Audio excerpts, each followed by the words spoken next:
a 100% great following.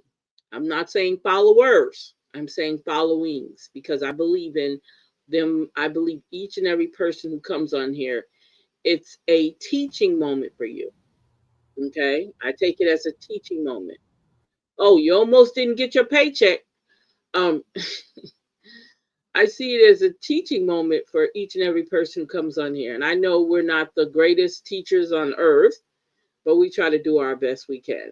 Um, I love to talk about, sorry, Miss Dixon, Mr. Turner, Miss Battles, all you guys that come on, Miss Thomas, all you guys who come out here and literally, learn from the information we give. Miss Gibson, Miss Colson, we have Mr. Porter on our team, um, Mr. Scott, Mr. Brown.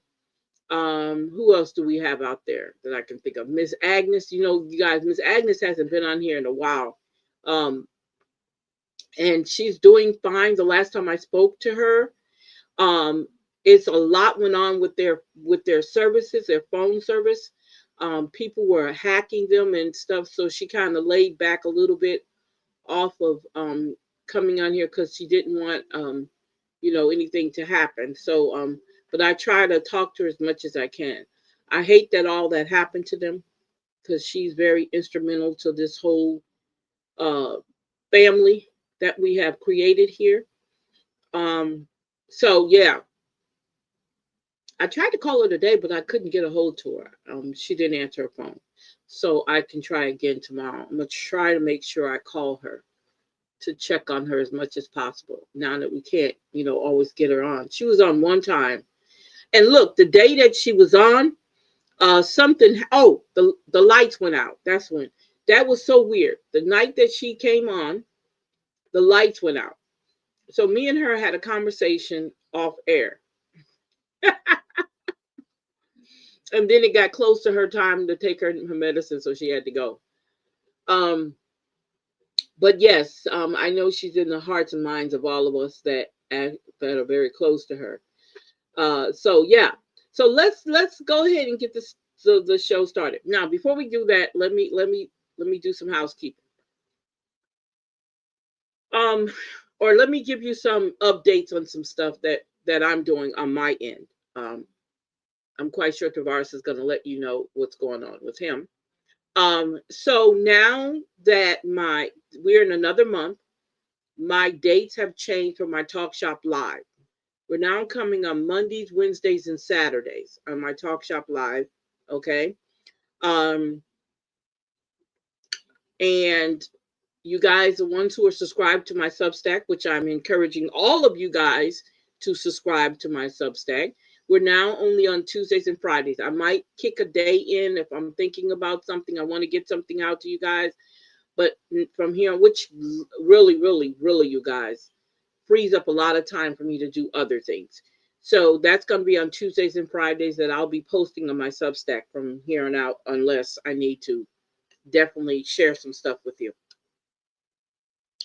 Um, as you know, we do this show Monday, Wednesdays, and Fridays. If we skip a day or two, it's probably mainly because of a holiday or one of us are not feeling well or an appointment or something is going on with us personally. So we will skip a day here on the Can We Be Frank show.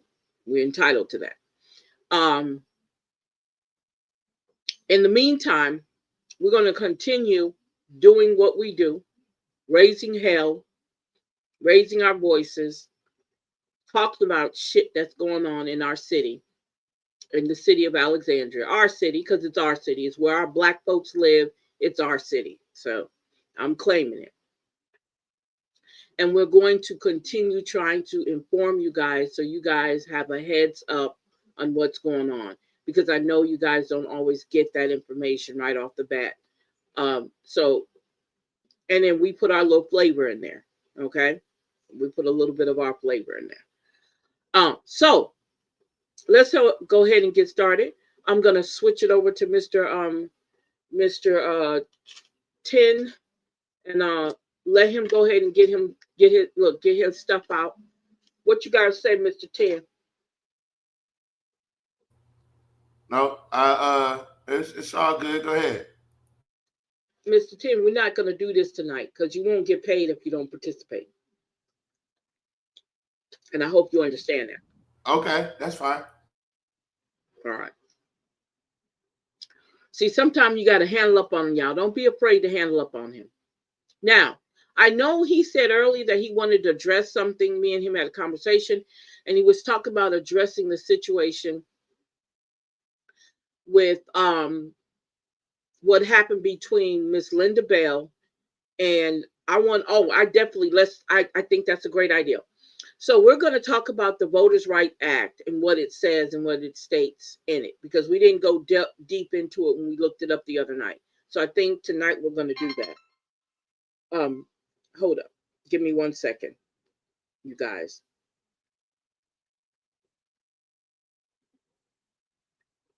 Hold up.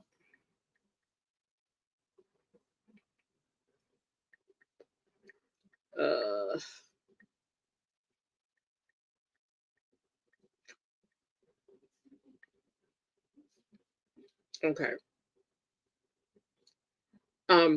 So we're going to talk about the Voters' Right Act. That's going to be the first thing we're going to talk about, the history of it, because I think that needs to be talked about. Because we need to, and this is not to slight anybody about anything. Okay, I want you to get that understood, that this is not about slighting anybody or trying to prove anybody wrong, but this is what happens with our history when it's even told, by us. Okay? Even when it's told by us, sometimes that information is not dispensed correctly. Okay? One of the comments that Mr. Goins made was the idea that it was not political, which we know doesn't even sound right. The whole purpose for the Voters' Right Act was so that we'd have the same privileges to vote for our political party or our political candidate. So it is definitely 100% political. It can't be any other way. And that's the crazy part about how that comment was made.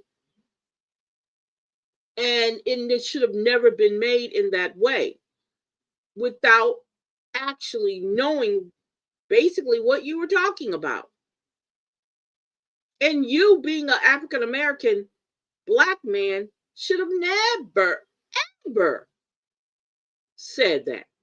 Okay? Should have never said something so crazy as that is not political. Okay? So give me a second here. Let's see here. Are you aware of what happened a couple hours ago? No, sir, I am not aware of that. What happened a couple of hours ago? The mayor is having two back-to-back briefings on the 8th and the 9th. Mm-hmm. So you know about that? No, I didn't know that. No. Okay. Both sessions will focus on redistricting and the legal standards tied to the map debate, including the Voting Rights Act requirements. Public comment is restricted and must be requested ahead of time. Ooh, that's voters. That's the First Amendment. Well, no, it's his meeting, so he gets to pick what the rules are. Okay, gotcha. Okay, that's definitely need to be talked about. Okay, sounds good. They said this meeting comes only days after the city council voted to restore the other maps. Yeah.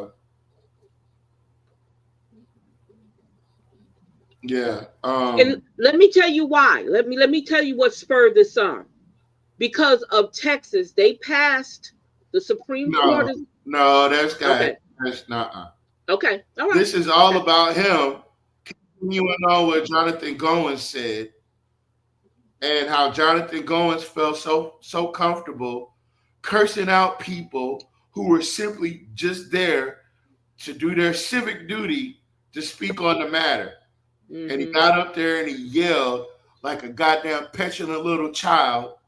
And so when that didn't go over well, because it didn't, now Jock has to come in because he never expected it to pass, is the problem. Okay.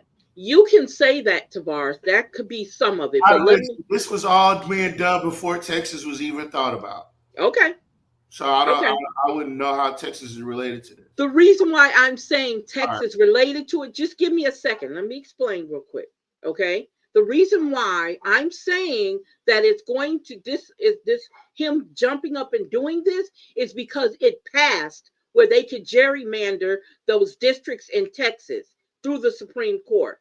That's why this is happening too. So I know it happened way before that happened, but this is giving him fuel to do what they did, to legally do what they did, because it was able to pass in Texas. So yes, it has a lot to do with that, baby, because that's the whole point of what they're doing across the United States.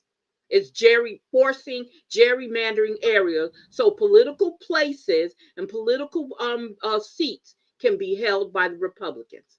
I understand this happened prior to the Texas gerrymandering, but it gave them a green light to do it all. I'm not sure.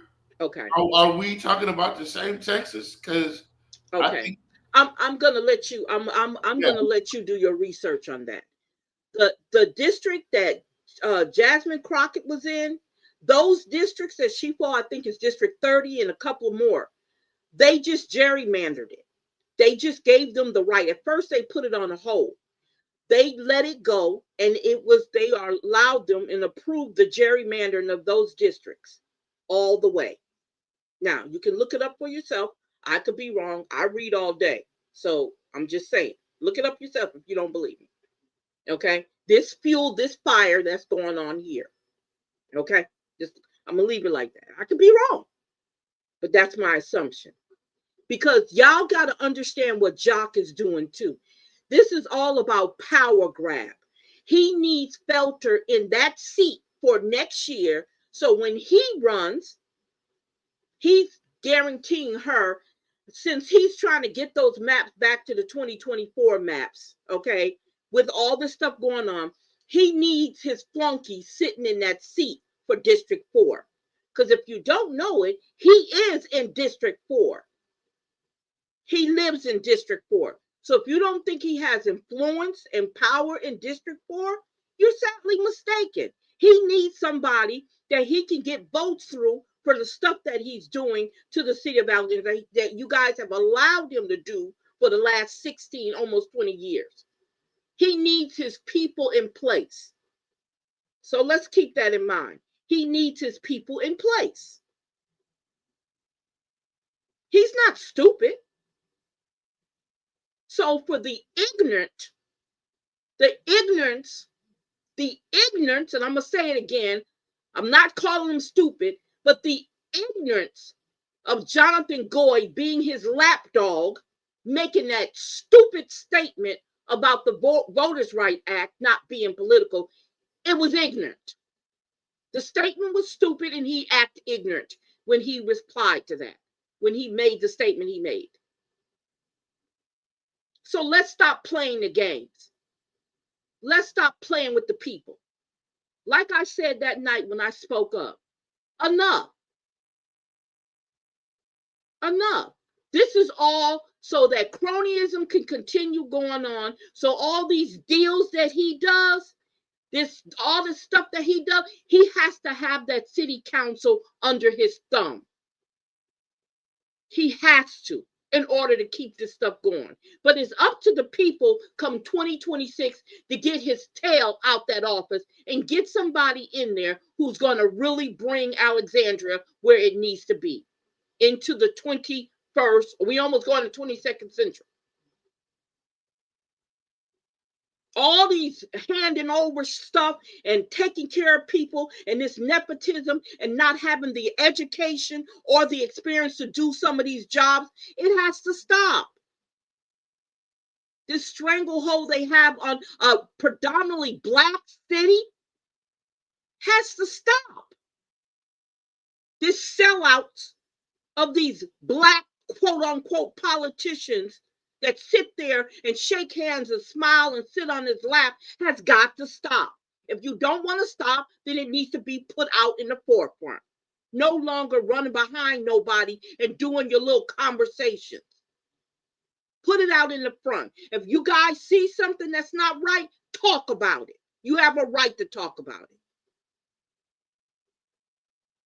We've been lied to on a national scale. And then we get lied to on the local scale. When is it going to stop? Educate yourself, you people. Educate yourself.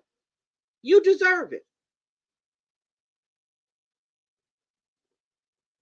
When I say educate, I'm not just saying read about it. I'm saying research about it. I'm saying understand it, comprehend it. Because one thing they can't take away from you is what you've learned by your own means. And you can't allow them to indoctrinate you. This man has never, as long as y'all keep putting him in there, he has never brought Alexandria into where it should be.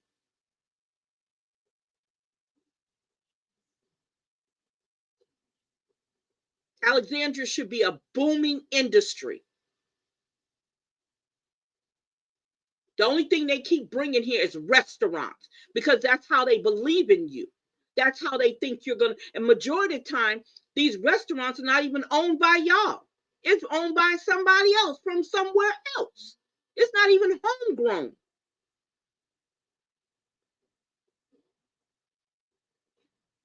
You wonder why we have obesity like it is here. Because all we do is sit up and eat. Because all we get here is restaurants. Like we're getting new restaurant now. Another one. Restaurants. Ain't nobody breaking their neck coming to Alexandria. Aren't you tired of servicing everybody? Because that's what Alexandria is. That's all they keep making deals with. People with services. Keeping you in washing clothes in hotels. And feeding other people. You can't even afford a living wage to feed your own family, but they want you to work and feed everybody else. Because that's all they're bringing here is restaurants. And it's amazing how some of the people that don't look like us, they glad to see a restaurant to come. Because most of the time they can afford to go to them. Not making a living wage doesn't give us that same privilege.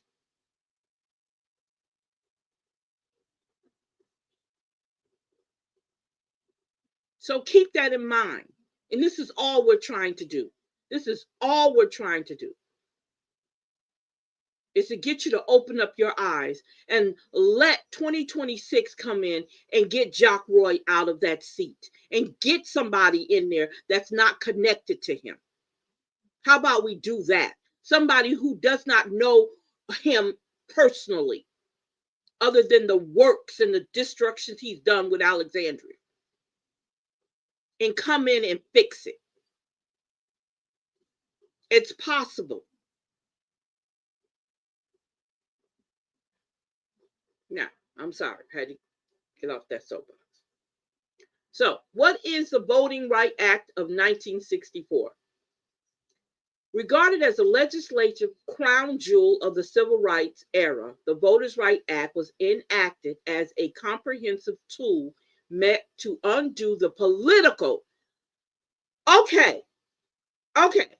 Did I say that word or was that word? To undo the political hold of Jim Crow policies in the South and related discriminatory structures nationwide. Let me say that again. It was enacted as a comprehensive tool meant to undo the political hold of Jim Crow policies in the South and related discriminatory structures nationwide. Congress adopted the law to ensure that states followed the 15 amendments guaranteed that the right to vote not to be denied because of race. The law fundamentally opened political opportunities for Black and Brown communities to participate in all aspects of the political. I'm slapping myself in the mouth. Political system on an equal basis. Section 5 of the law requires jurisdictions with a history of discrimination to obtain approval from the Department of Justice or a court before changing vote rules, a process known as pre-clearance. Section 2 of the law allows people to sue, either on their own behalf or with assistance of the Justice Department. Now, Section 2 is the only part left that they have not messed with in the Voters' Rights Act. Every year, every time you turn around, they were chopping and pulling it away. Right? To undo existing laws and procedures that would deny equal political opportunities to voters to elect their candidates of choice. However, these protections have been eroded by recent Supreme Court decisions. Okay? Why was the Voting Rights Act enacted?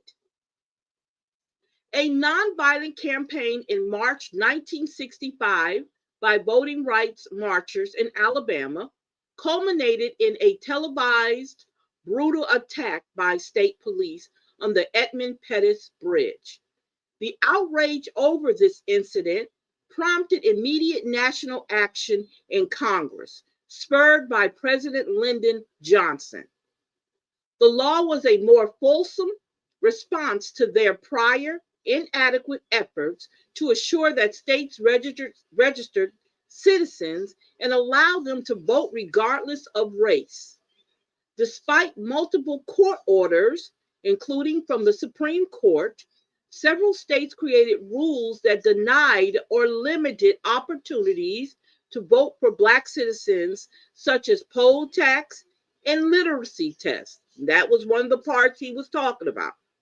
He forgot that it was political, right? These schemes effectively undermined or eliminated the political, again, power of Black communities, even where they were a majority of the population. Alexandria, Louisiana. What are the effects of Voting Rights Act? The law has been a hugely successful shield against schemes that limit or dilute the voting power of communities with a history of being marginalized. Alexandria, Louisiana, districts 2, 3, and districts 1, 2, and 3. I'm just putting that out there. This protection has been especially helpful in processes like redistricting. Wait a minute. This protection has been especially helpful in processes like what? Redistricting? Oh my God, no. Which has led to the election of 100 of federal, state, and local candidates of color in states with a history of discrimination. Oh my, no. Hold up. In the years after the Voting Rights Act's passage, the disparity in registration rates between white and black voters, rates dropped from nearly 30 percent points in the early 1960s to 8% points just a decade ago. Later. Based on this success, the Voters' Right Act was reauthorized multiple times. In 2006, the reauthorization passed both chambers of Congress with wide bipartisan support, passing unanimously in the Senate. How has the Supreme Court changed the Voters' Right Act? Good question. The Voters' Right Act has been a constant target of conservatives on the Supreme Court since its enactment.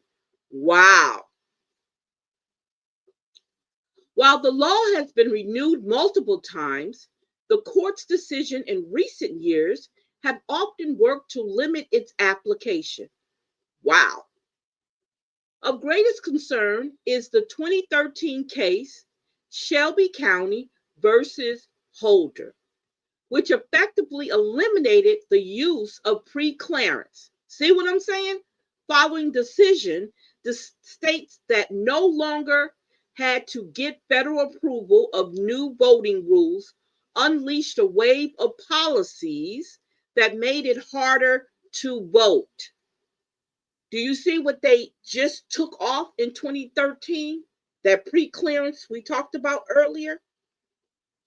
And Brennan Center research has shown that the racial gap in voter turnout has grown in jurisdictions previously covered by Section 5. Now, how did that happen? In the absence of preclearance requirements, civil rights groups have needed to rely more on litigation under Section 2. That's why you took it to court. You took it to court to make a decision to combat discrimination in the political system. There's that word political again. But lawsuits to undo these unfair rules are both costly and takes years. Not in the state of Louisiana, during which elections continue. And in its 2021 ruling in Brnovich versus the Democratic National Committee, the Supreme Court made it harder to bring lawsuits under Section 2. Do you see?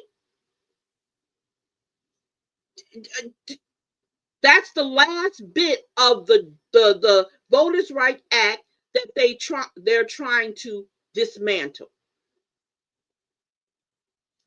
What are the prospects for the Voters' Right Act's future?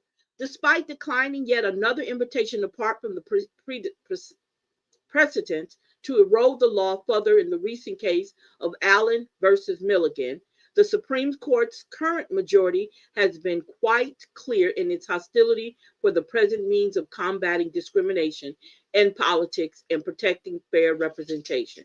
However, the court is not the final say on the matter. Congress has specific authority under the 15th Amendment to craft necessary legislation to safeguard the right to vote absent race discrimination. Accordingly, a new law that adequately protects the right to vote for every citizen is well in order. The record supporting such a law would press the Supreme Court to respect a new and well-grounded congressional response to a present and clear need for federal oversight of our election system, because they want to make sure that they are in charge. White supremacy, and anybody who says, oh no, it's not white supremacy, it is. They want to stay in power as long as they can. And if they can't stay in power and we put a black person in there, they're going to make sure that they stay in power over that black person, so decisions that need to be done for the black communities don't get done. Sellouts. Okay? We mean that word. All right? So, as I said before, the whole thing is Jonathan Goins was incorrect in what he said.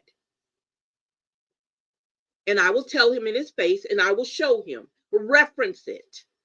He's the lawyer. I don't have a law degree.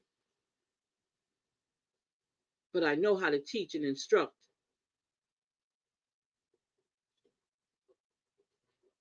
I do know how to do that.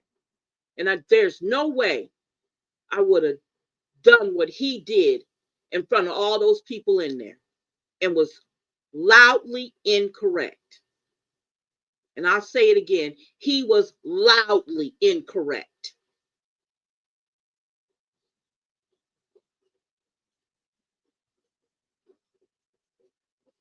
And so we have to come to a point where we got to stop this showboating with the lies. It's in black and white. And all we have ever asked with that act was to give us equality in voting. Let our voice be heard through the people that we choose to vote for. And this is what you guys have to think about. Now, and I know everybody can't do it. I get it. But I think some of the things that need to take place in order for you guys to let them get the message, start shopping outside of Alexandria if they change those maps back. Let me tell you why I say that. When your tax dollars don't represent you, because this is what happens when they do what we call voter suppression. It's called taxation without representation. That's what that's called. When they gerrymander you out of a district where you want to vote for who you want to vote for, y'all don't want to vote for no damn Lizzie Felter. Y'all know you don't. You barely want to vote for who you got in place right now. But what happens is when you allow them to do that, people from District 3 will have to vote for Lizzie Felter come next time she comes up for election. If you put them back in the place that they were, because you no longer can vote over in District 2 or 3 that you were already in. That's a form of voter suppression, because then that's taking away your power to vote for the candidate that you want to vote for. So I'd say to you, and I know everybody can't do it. Shit, they don't pay us a livable wage to do it. But I would not shop inside of Alexandria. It's called taxation without representation. I would pay my utility bill because you got to pay that. But when it comes to spending my money, I would go somewhere else and spend my money. I wouldn't spend it inside of Alexandria. Because everybody, including your mayor, everybody is in line to suppress your vote. Everybody's doing it. So I would take my taxpayers' money that I earned, and I would take it out of the city. That's just me. I'm saying that's the only thing you can do. Because they're not allowing you, when they try to change those maps back, which we knew they were going to do anyway. When they change those maps back, that's taking power out of your hands for those who were affected by this gerrymandering, illegal gerrymandering. And we're going to pull up the homeroom charter discussing what Jonathan Goins said was supposed to say in the homeroom charter. We didn't make this stuff up, what we said. He was incorrect when he said you can vote anytime. That was totally incorrect, because that's not what the homeroom charter says. I mean, you can change the maps within, he's saying that within that 12-month period, okay, because it says a year before the next election, which the year before the next election was 2023 when she changed it, right? 2024, right? So they had a whole year to do it. They didn't have a whole year every month to do it. They had a whole year. In that year, they have that time to do that changing, which they jumped up and threw it together, and in 2 weeks held it out there for y'all to look at it, and then went on and voted on it. Now, that's me. Because you know what? I understand the politics. I understand what they're doing. What they're trying to do is to take your voting power away from you. With them gerrymandering those districts like she did illegally,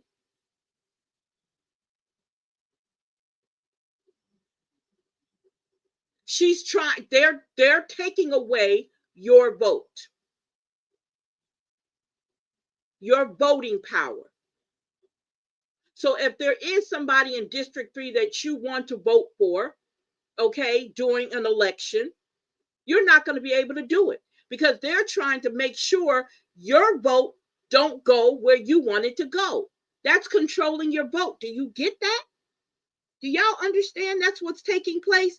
They're trying to control and suppress your vote. So the best way to deal with that, stop paying taxes. Because you ain't getting nothing benefit out of it anyway. What do y'all think about it? What are y'all getting out of paying taxes in Alexandria? Anybody hit me up and tell me, what do you as Black African Americans in a city that's predominantly Black, explain to me what you literally get when you pay taxes in the city of Alexandria? Anybody? My chat wide open. Tell me what you're benefiting. How is it benefiting you paying taxes in a city that don't even make you relevant? Don't even think you don't even think you're powerful or important enough to keep you safe. Because that's what your taxpayers' dollars pay for you to be safe. We talked about those cameras. That's what your taxpayers' money pays for. If they would have went on and did the do and got those cameras we talked about. But no, he got drones. He got drones. Yeah, he got drones. So I'm just saying, make it make sense.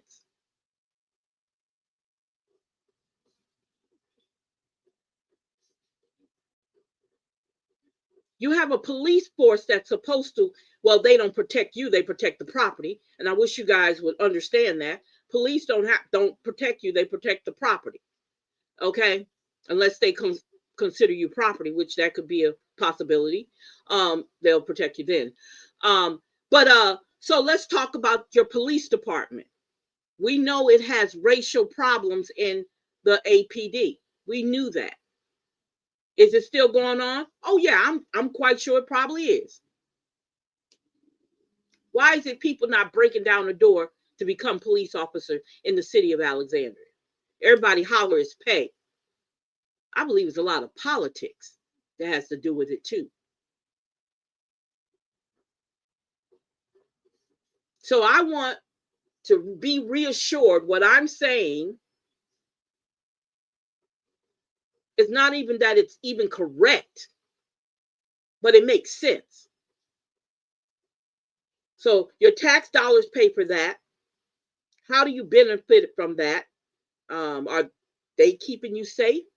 Because if I'm not mistaken, a 14 or 15-year-old got shot over there on Bolton on Van Street just the other day. They found bodies. I heard there was 4 shootings not too long ago. So and then let's not talk about all the unsolved murders here. Let's not even talk about all the unsolved murders in the city of Alexandria. So I want you to tell me, how are they protecting you? Because that's one of the things that your taxpayers' dollars pay for. I do know that for sure.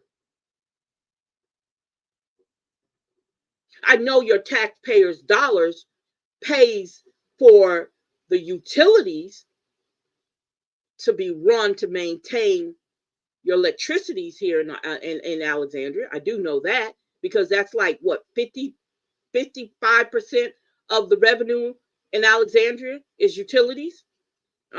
Please tell me if I'm wrong, because we own our own utilities, right?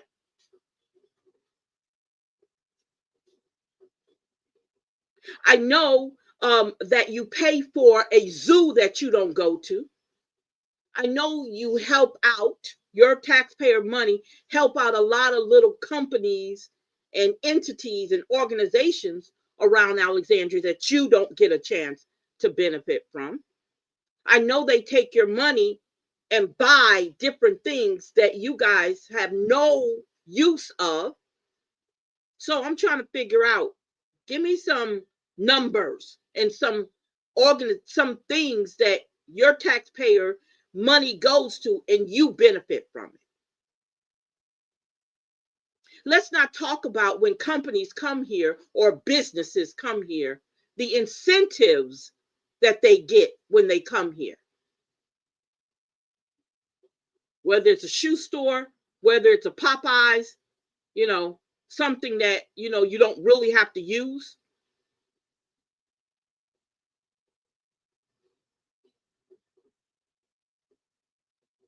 I'm just saying, what does your taxpayer money go to that you guys get something back out of it? That's what I'm curious about. So why can't you take and spend your money somewhere else? Why? Why? Right now, as of tonight, no, as of last night, I think, y'all have the Winter Fete going on. So people from all over the place comes in and participate in the Winter Fete. Ask for the invoice of that Winter Fete. Ask for the utility bill of that Winter Fete. Then ask, did you sell any tickets? Ask, did they sell or have a gate charge?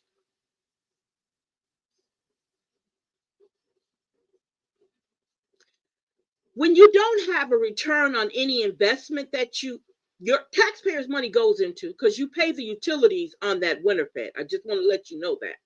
Those 3 or 4 nights that is running, any type of fete that y'all have here, you do understand you're paying for those utilities, right? You do understand that. You do understand you pay for the utilities out at Johnny Downs. You do get that, right? And you don't benefit because you don't go out to Johnny Downs. Your kids don't play on them fields in Johnny Downs, but you pay for it. You pay for it. That's something you don't benefit from, but you pay for it. This is what I'm talking about. This is why it's so mind-boggling that you guys don't mind. Now, guaranteed you, if you was paying money to me, you're going to remind me that you paying money to me. And you need to benefit that I said you want me to have a service or whatever it is that you said I sold to you. You're going to want me to do that service. You're going to want me to provide that product or that service if you paying that money to me. I better. But they rob from you every day. Every time you get paid, every time you go into a store, they steal from you. And then they have the audacity. They have the audacity to gerrymander you out of your district and when it goes to vote, you can't vote for who you want to vote for. And y'all don't have a problem with that. They've been working on this for years. They do not want us to have a voice for our own betterment because they don't want us to have a betterment. That's what we got to see. They don't want us. Reason why there's no livable wages in Alexandria, because then that makes you equal to certain other household median incomes. So let me throw in here and let a whole bunch of franchises, restaurants come in, and we'll just keep being those servants for everybody. We'll just keep cooking food for everybody. And if a corporation or a organization, they're going to come with their own people. Majority of the time, they come with their own people. So they don't have to do a lot of hiring of locals. So again, how does it benefit you? And if you are local, guaranteed you is some nepotism and some back scratching and some favors done in those positions that you might get hired in. But we've been trying to show that to you guys for years. And they do it in your face. And all they need to have is a whole bunch of black looking people, or what we call colored people, to come out of the woodworks.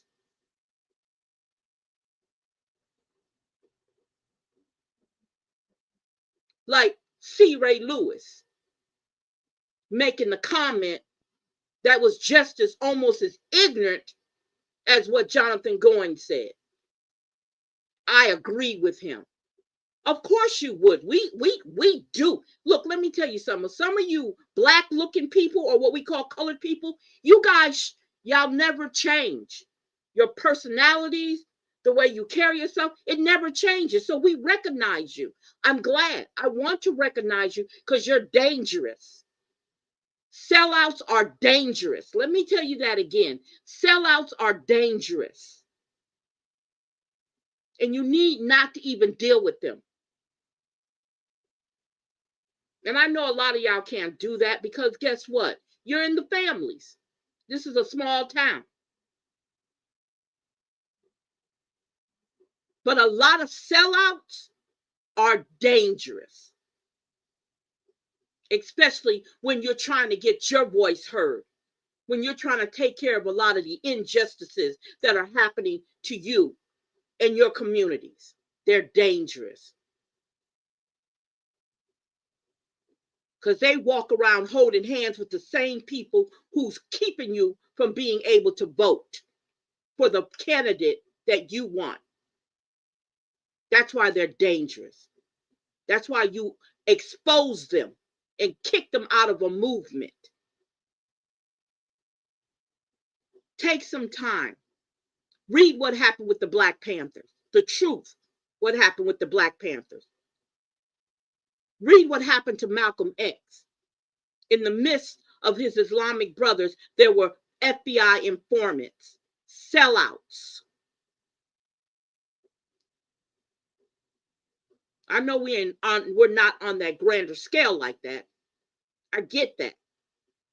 But I'm using them as an example because they're the ones who smile in your face and, oh, what's going on? Oh, yeah, you're right. You're right. And in the meantime, they're the ones who's splitting everything and running back. Think about during when it's time for us to vote during campaigns.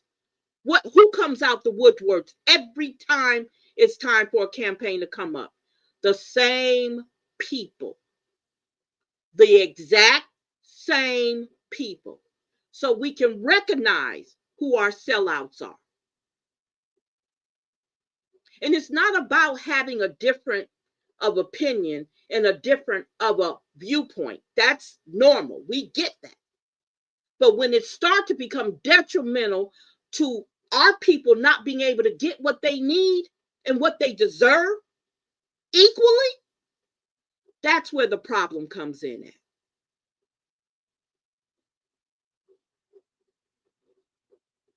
That's where we get hurt. And that's why you have to recognize them. And you have to call them out. We understand Jonathan Goines got up there and did his performance because he works for the mayor. We get that. We get that. We got that when it happened.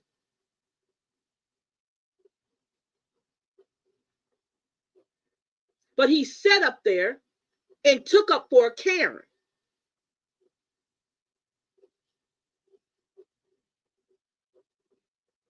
Because what is this whole thing about making sure she stays in her district? What is that about, y'all? That's not just because she nostalgically needs to stay in her district. Y'all, it's more behind that.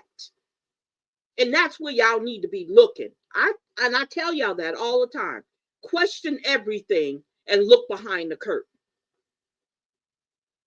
It's more to the idea that she just wants to stay in her district. It's more to that. It's a lot more to that. And then, on top of that, did you see who voted for Gary Johnson and Cynthia Perry for Cynthia Perry to stay in that seat? We already told you what I'm saying. Me, I'm not going to say everybody else. I'm going to say me. We see how Cynthia Perry votes. Yeah, this might have been a monumental thing she needed to do in her head. But there was something negotiated. Something was negotiated. Because now y'all got Gary Johnson as your vice president.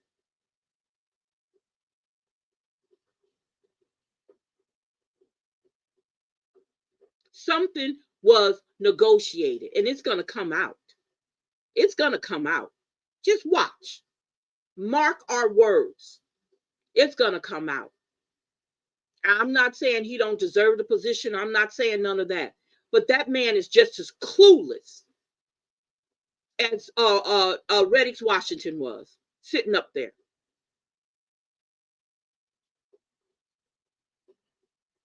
We know Cynthia Perry and Jock Roy are buddies. We know that. We saw it a long time ago.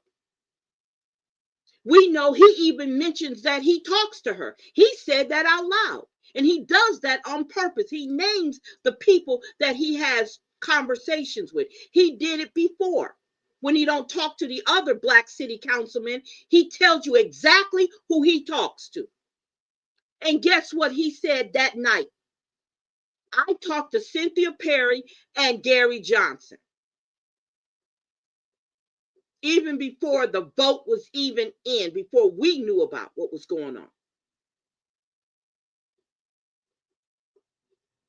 That's the problem I have with us as black folks. Those are your suppressors, along with the oppressors.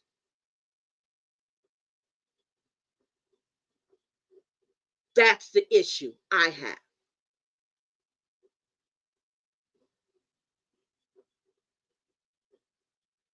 With how they're doing things and how they've been doing things.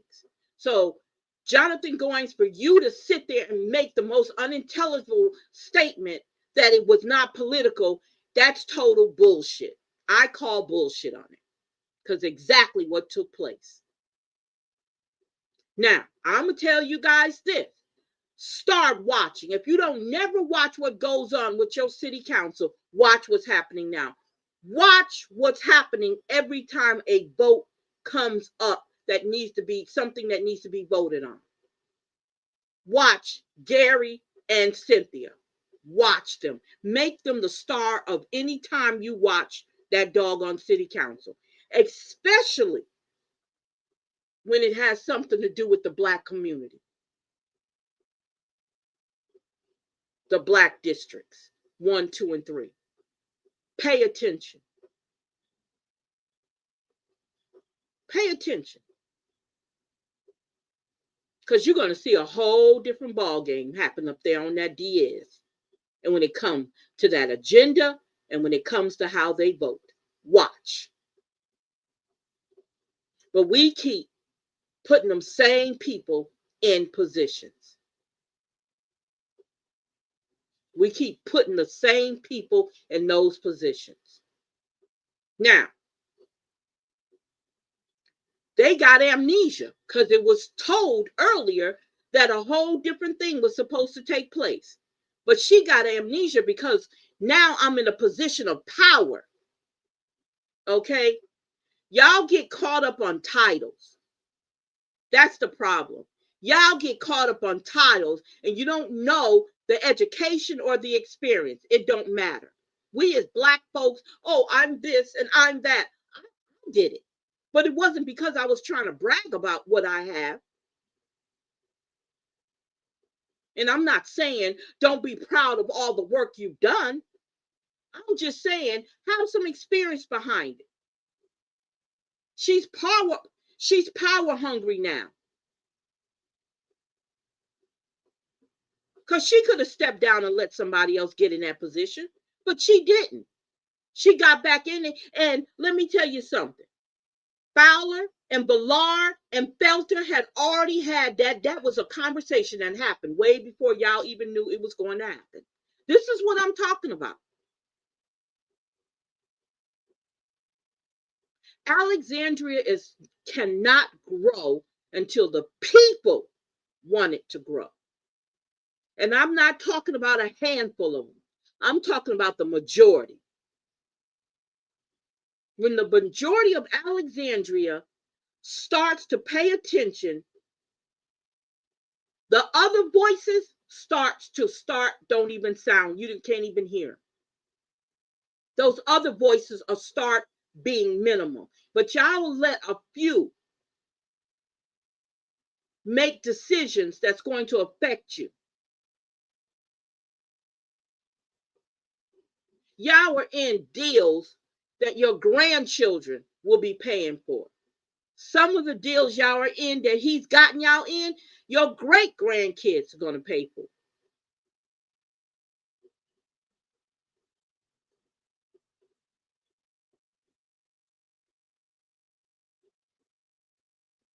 That's what your mayor got you in with these different contracts and bills and all this stuff and these bonds.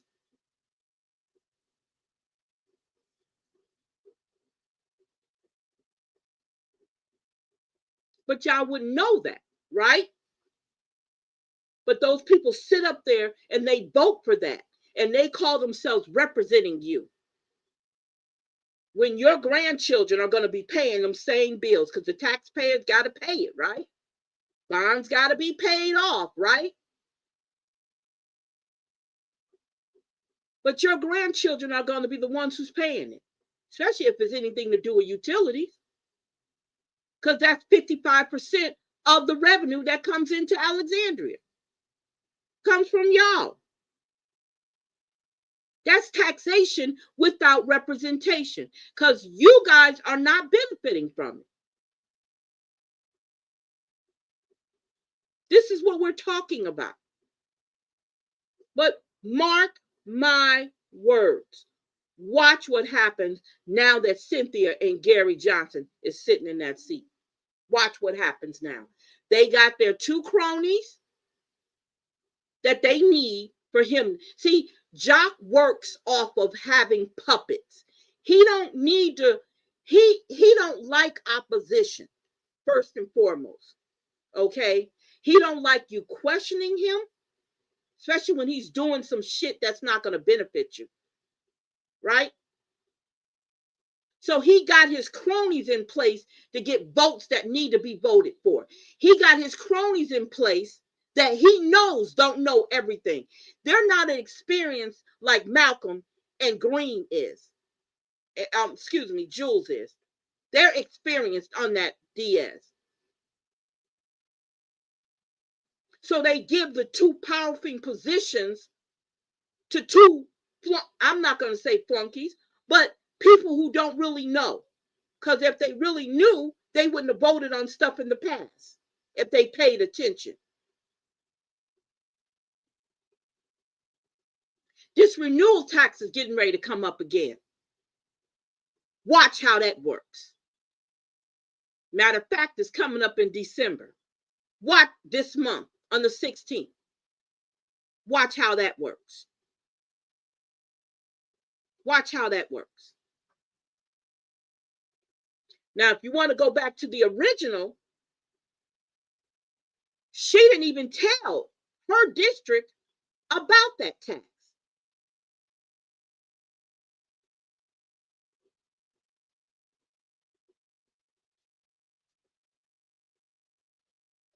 She didn't open up her mouth about that tax. Watch what happens this time. Watch what happens this time.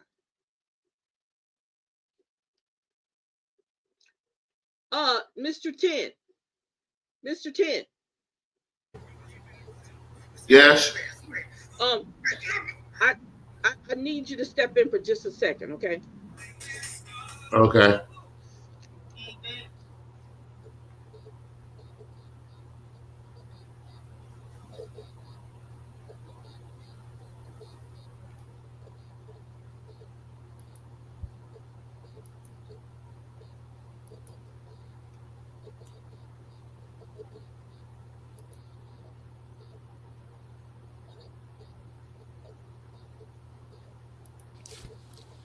Welcome to You Can't Clip My Wings on Talk Shop Live, where we reset with Soul and Rise with Power.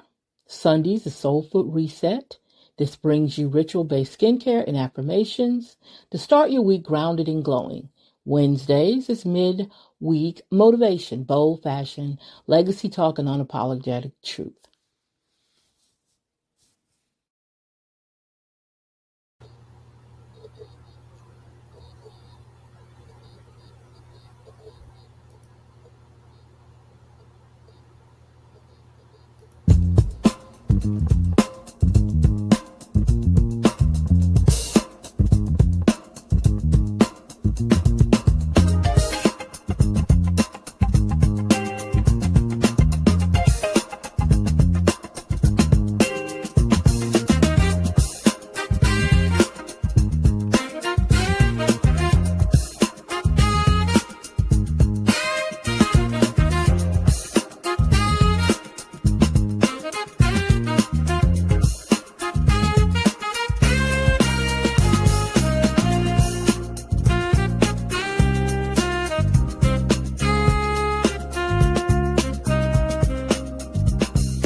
Okay, I'm back.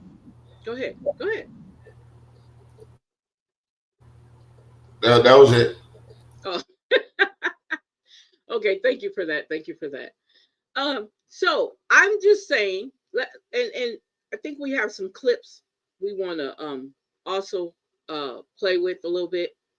But no, I just want you guys to kind of get a look at what's going on. Put all your glasses on and look at things from a wide perspective, not just a closed-minded perspective, but a wide perspective of what's happening. Okay? We know the elections in 2026 are coming up. You don't think he's ramping up for it? Oh, yeah, he's ramping up for it. Now, Tavares, you said that they're having 2 meetings. Tell me what you said. They said, what was the deal? Yeah, they're having a meeting on the 8th and the 9th. Okay, and so this meeting on the 8th and the 9th is pertaining to what? It's literally what I said it was. It was about the redistricting. The mayor is going to get up and talk about how he's going to probably veto the new maps. or the old maps. Okay. So you don't think Cynthia Perry them didn't know that? I personally at this point, I don't care. I don't care what anybody knew. We've been saying about laying down with these devils for the longest, and you know, people their careers can be shorter, they can be long, right? You could be a 2-time elected official. Hell, in most cases, you could be a 3 or 4-time elected official. But just as quick as it starts, it could end, right? Exactly. And just to put things in perspective, if there has been any backdoor deals being done, Cynthia Perry can be recalled, right? Because we're not 18 months, we're more than 18 months outside the next election. And yeah, that's right. That's right. You're right, Tavares. So she can be recalled. You know, I hate to see that happen, but I tell you what, I don't know. It doesn't. If people want to lay down and get rolled over by this Jock Roy administration, then I don't have the words to tell you to get your ass up and go do something about it. Jock Roy he heard what you had to say at that meeting. He heard what you had to say at both of those meetings, and he's going to show you that he doesn't care. He's going to make sure that his message out in the front is that he doesn't care. He's going to make sure that the alliances that he makes also echoes that sentiment, that he does not care about what any of the citizens say. If you did not realize that by now, I hope you realize it by next November. And if you don't recognize it by then you know, I don't even have to talk about Cynthia Perry getting recalled, because there's not going to be. I'm not going to be on board. We're trying to fix anything that could be fixed right now. Exactly. So yeah, if that's what the Alexandrians want, if that's how y'all feel, and y'all feel that y'all are being served properly, and you're gonna let this tax renewal go through, I really feel like whatever pain they making you feel, if they're elected, you make them feel just as much, if not more pain. So if they're worried about getting reelected, you make sure that they don't get reelected. If they're worried about this tax renewal, you make sure that they don't get the tax renewal. They put pain on you, you put pain right back on them. That's right. You're right. So I when you were talking about it, so it says here in this case, I'm giving Urban Cast their. I'm not going to steal from them, but this came off of Urban Cast, and it says Alexandria, Louisiana, as of today, it says 11, which is actually 12. You got that wrong. 12/5/2025. Tonight, we want to let residents know that the mayor of Alexandria has called 2 back-to-back briefings for December the 8th and the 9th. Both sessions will be focused on redistricting and the legal standards tied to the map debate, including Voting Rights Act requirements. Public comment is restricted and must be requested ahead of time. Do you see what I'm saying? And this is what y'all want him back in 2026, right? Okay. These briefings come only days after the city council voted to restore the 2022 district maps, a decision widely supported by the community. Because of that timing, many residents see the briefings as important to watch. Both sessions start at 4:30 in the city council chambers. So let me explain something to y'all. This is going to be a way, like we said, but you know, we already predicted this. We already said they were going to do that.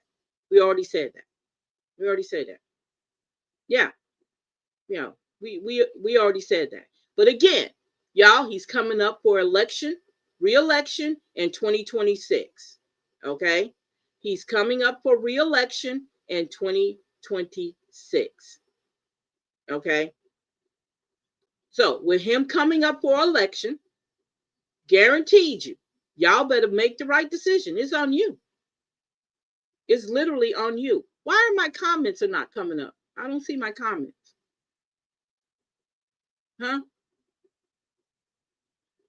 Oh, let me do this. I'm sorry. It's something I might have didn't do. Let me put our because I don't see I see them over on the page, but I see them on my Facebook page, but I don't see them on in here in the comments. You're probably not. Just read them off the page. There's nothing you can do about that. Why not? Huh? Why is I can't read them off the page? Hold up. You know me. I'm hard-headed. Okay. So it says here, Nat said neither did Gary Johnson. Oh, I have 25 comments. You guys, please forgive me. I cannot see these comments at all over on the page, on our StreamYard page. So it says here, why is it doing it? It's not giving me all my, okay. It says neither did Gary Johnson and political bobblehead. They've been breaking all kinds of rules, bait and switch. That's right. That's right. You're right. You are so right. Let me see here. Let me share this. Okay. Now, you guys, you're viewing it from my page. That's why you can't see it. You're watching it from my page. But I'm still okay. I got you on that. But I'm still not seeing my comments over here on in my what's the name? Well, okay. So, are you streaming the Universal Collective Network? Mm-hmm. No, you're not. Oh. Wait a minute. It didn't. It was supposed to. Oh, you know why? You're right. You know what? It's not. So I need to share it over there. That's what happened. Right. Oh, it didn't pick it up. Yeah. That's what it was. Hold up. Let's see. Can you do it? No. Oh, shoot. Okay, give me a second, y'all. I'm sorry. I was wondering. Now they're already watching from other pages. Yeah. Yeah, but I didn't know I didn't. Close your message box. Okay. Huh? The messenger box, that's your message. Yeah, I did that. I did that, guys. Okay, let's see here. I apologize, y'all. I thought I had put it over there, but I didn't. Let me see here. All right, there we go. There we go. You got it over there? Yeah. No, I don't. She said, okay. Y'all gonna have him drinking all weekend. Nat said, we're getting the comfort of knowing that the white peoples are living better than we are off our tax dollars. Mm-hmm. Ms. Summer says, depends on what district you live in. Shamir said, Johnny Downs lights so bright, I don't need headlights at night. If people like being treated like that, then we have to love it. Nat said that. Ms. Summer said, plus they're already trained. Shamir said Goins would have got the middle finger. Nat said protected the white power structure. That's what he did. He also said December the 16th is what we have to look out for because a lot of shit is going to come out then. Mm-hmm. Ms. Shamir said they'd be breaking all kind of rules. Nat said neither did Gary Johnson, and then he called him a political bobblehead. Ms. Summer said it was a bait and switch. Mm-hmm. Shamir said we ain't lying. Summer called it traps, and then she said something about the dance. Good evening, Mr. Ricks. For some reason, you never know. Mr. Shamir said right. Something about David Fauché. And what? Cannot say political. And okay, he was tagging people in it. Okay. Okay. Yeah. But yeah, that. Go ahead. No, go ahead. Yeah, I lost my spot. It's okay. Okay. So, I apologize if it's not on the screen, you guys. I don't know. My destination to UCN was not done correctly. but I did put it in here. Let's see. But if I open it up, it's gonna open up twice, so I need to not do that over here. Okay. Yeah, that's not what you wanted to post over there Yeah. anyway. That's the invite. Yeah. Yeah. But it But- came up. All you have to do is go to it and it'll open up. But What yeah, So What- you what- see, if you share it over to UCN, it'll open up in UCN over on UCN. It doesn't look like it. It looks like you sent the link. Yeah, but if you go into the link, it'll come open. I just No. did it. To the link that'll put you in the studio. Yeah, that's right. Yeah. Okay. So you might want to remove that. I did. I took it off. Oh, I see what you're saying. I get you. I get you now. I'm kind of slow. It's kind of slow. Just give me a second. I'll take it off of there. Yeah.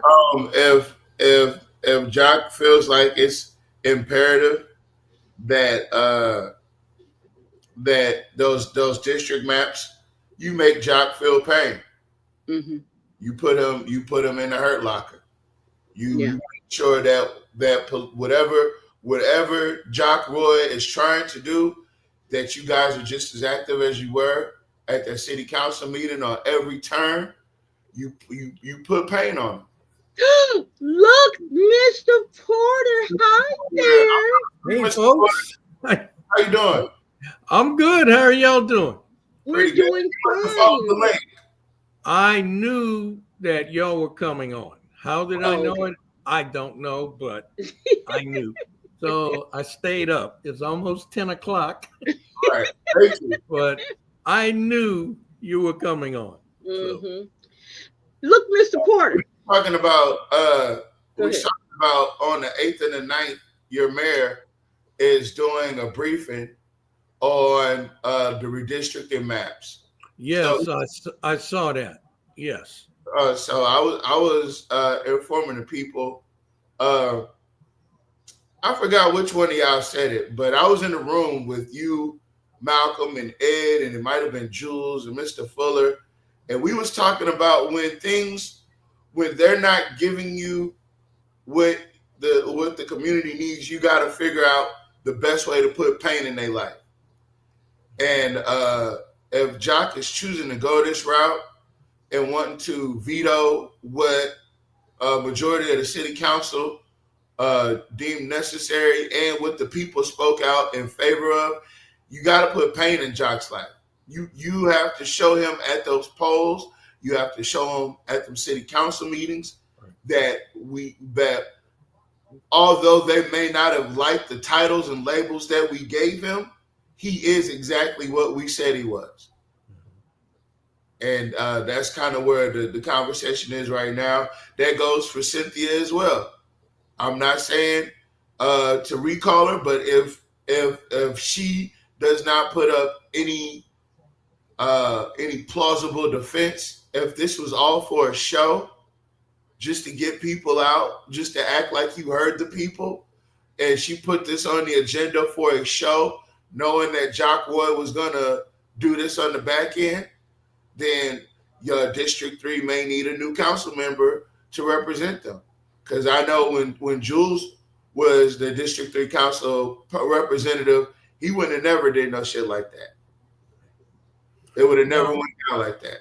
Now remember, Cynthia is the one put this forward. I know. It doesn't matter. It doesn't matter. I felt like it was performative. That's what I felt. Yeah. Well, okay. So, it got on the agenda. So Right. somebody had to do that. She did it. The other thing is this.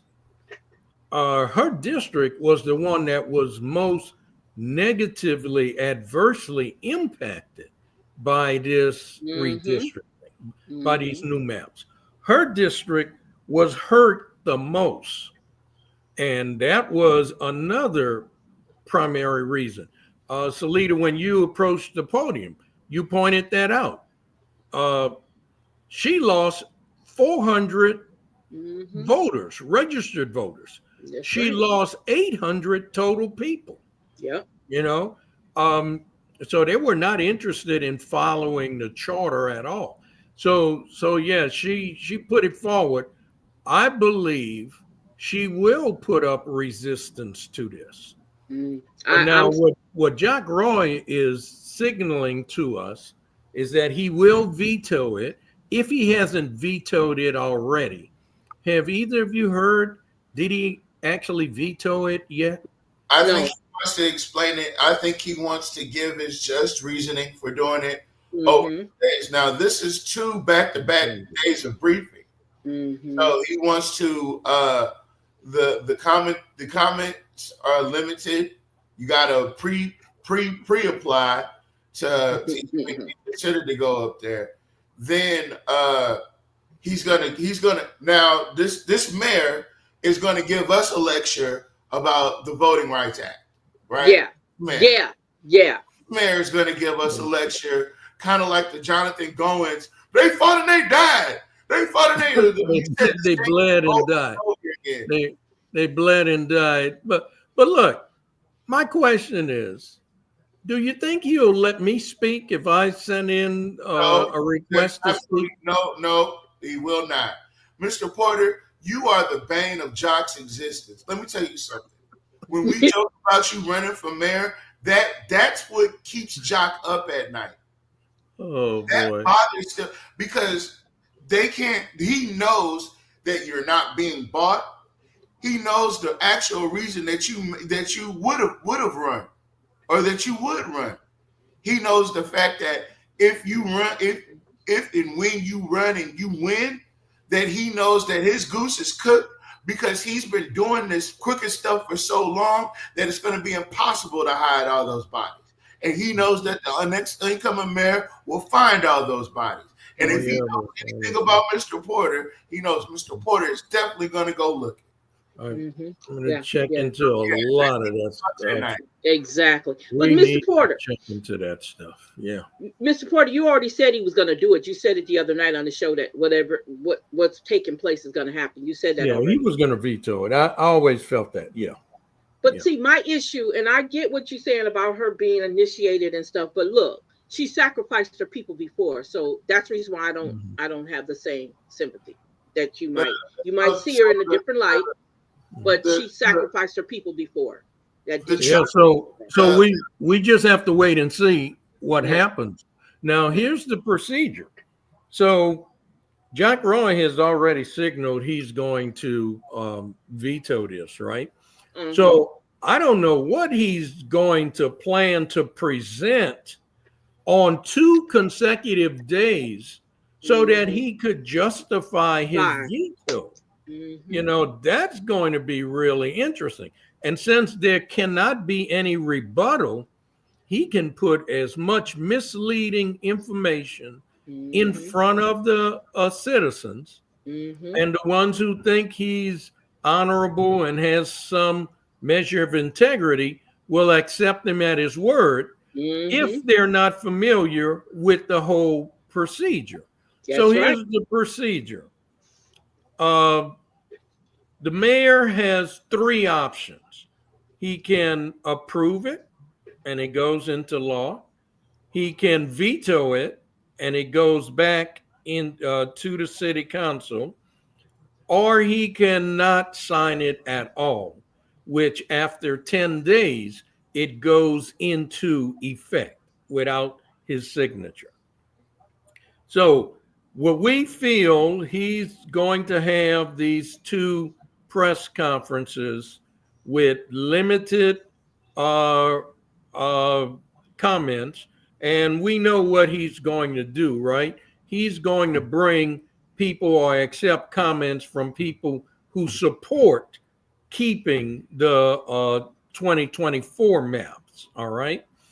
And on the heels of what the Supreme Court just ruled about the Texas state maps, I'm sure they feel buoyed up by that. So they're going to say, well, the Supreme Court just approved the Texas redistricting, you know, so they're going to always throw it back there. However, that's not the starting point. The Supreme Court is the ending point, the finishing point. The starting point is our charter. are we going to comply with our charter or not? Our charter says every 10 years, okay, unless there is an annexation that significantly changes the population of one district or another. If you're annexing land that nobody lives on, there's no impact. Not until a developer put up houses, apartments, whatever, and people move in there, now you have population. Aside from the decennial census and annexation, there really should be no redistricting. Now, the problem here is that one individual took it upon themselves to redistrict it simply for their own personal gain. And in doing so, they upset the apple carts in 2 other districts. So there was collateral damage there just to satisfy one person. And that one person, that council member, took upon this redistricting in illegal procedure. They did not follow procedure. So you follow the charter first. Now, if there's some impediment, now you resort to the next level of laws, would be Rapides Parish. And then if that doesn't resolve it, you go to state laws. And if that doesn't resolve it, now you go to the federal laws, okay? Now, if they want to talk about the Voting Rights Act, that's the 4th level. Okay, your charter's your 1st level, parish, 2nd level, state, 3rd level. Federal is the 4th level. So the Department of Justice, to keep from having a whole bunch of these type things come to court, or the Justice Department having to take you to court over lines that were drawn unfairly, they list a lot of guidelines. And if you follow the guidelines, you are pretty much assured that you will not be brought into court because of your the maps that you've drawn. Okay. Well, those guidelines are based off of the Voting Rights Act of 1965. That's where the Department of Justice guidelines were developed. If you follow these guidelines, you'll be in compliance with the Voting Rights Act law. If you don't, then you're subject to either having a lawsuit brought against you or having the Justice Department bring you to court over your maps, whoever initiates it. Okay. So now they want to jump over, they want to skip totally over the charter. Now, the parish really doesn't have any stringent rules around redistricting. You jump over the state, and now you're going straight to federal, and let's talk about the Voting Rights Act. Yeah, okay, well, let's talk about it. Now, what the Supreme Court has done, they pretty much dismantled Section 2 and Section 5 of the Voting Rights Act. However, for our case here in Alexandria, we don't have any impediments to meeting the criteria established in our charter regarding to redistricting. Our charter is very clear. Each district should, as nearly as possible, have the same number of people. Point blank. It is based off of the data done every 10 years in the United States decennial census. Very simple. You have data, new data every 10 years, you adjust your maps accordingly. And the charter, the city charter for Alexandria says, have all the districts as evenly as possible. And there's some things you try and do after that. Now, those are the primary goals. Then you try not to split precincts if you can, But look, since I've been here, we've always had split precincts. I worked as a commissioner at the polls, and there were split precincts when I worked there. So every time there was a redistricting, they ended up with some split precincts. So the premise that these 2024 maps were based on, they're fraudulent. I mean, because we've already been doing that. And if they're saying we're trying to correct what we've been doing all the time before, then that means all the time before that was fraudulent. Okay. So here's the problem. The mayor on those two briefings is going to pontificate about the Voting Rights Act. And he's going to talk about what the Supreme Court did. But now remember, that's 5 levels up, right? That we shouldn't even be at that level unless you are violating the laws. So if he's going to try and show how what was done is not in violation of the 1965 Voting Rights Act, he's starting at the wrong place. He needs to start at the charter and what was done, how that violated the charter. And they're going to skip over that. They're going to skip over the charter, the parish, the state, and federal, and go all the way to the Voting Rights Act and what the Supreme Court did. So we have to recognize that there's some place we must draw a line in the sand. Where is that place going to be? And look what Jack Roy's done this time in office. He went straight to the state legislature. Now the charter states you go to the city council first before you go to the state legislature. He did not do that. As a matter of fact, he insisted he did not have to do that, but that's in the charter. So are we going to have a civic government that follows our charter or not? Then the other one is the city council is the body that does the appropriations. They handle the purse strings. They control the money. Jack Roy pre-filed a bond issue with the Louisiana Bond Commission and then came to the city council after the fact. The charter is very clear on that. You come to the city council first before you go to the bond commission. He did not do that.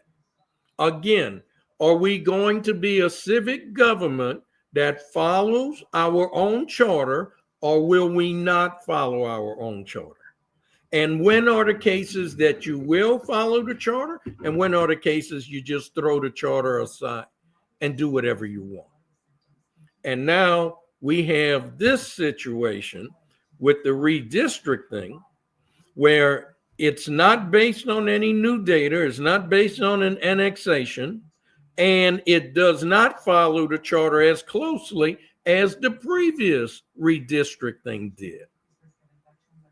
So if you're not going to follow the charter, then what are we really doing?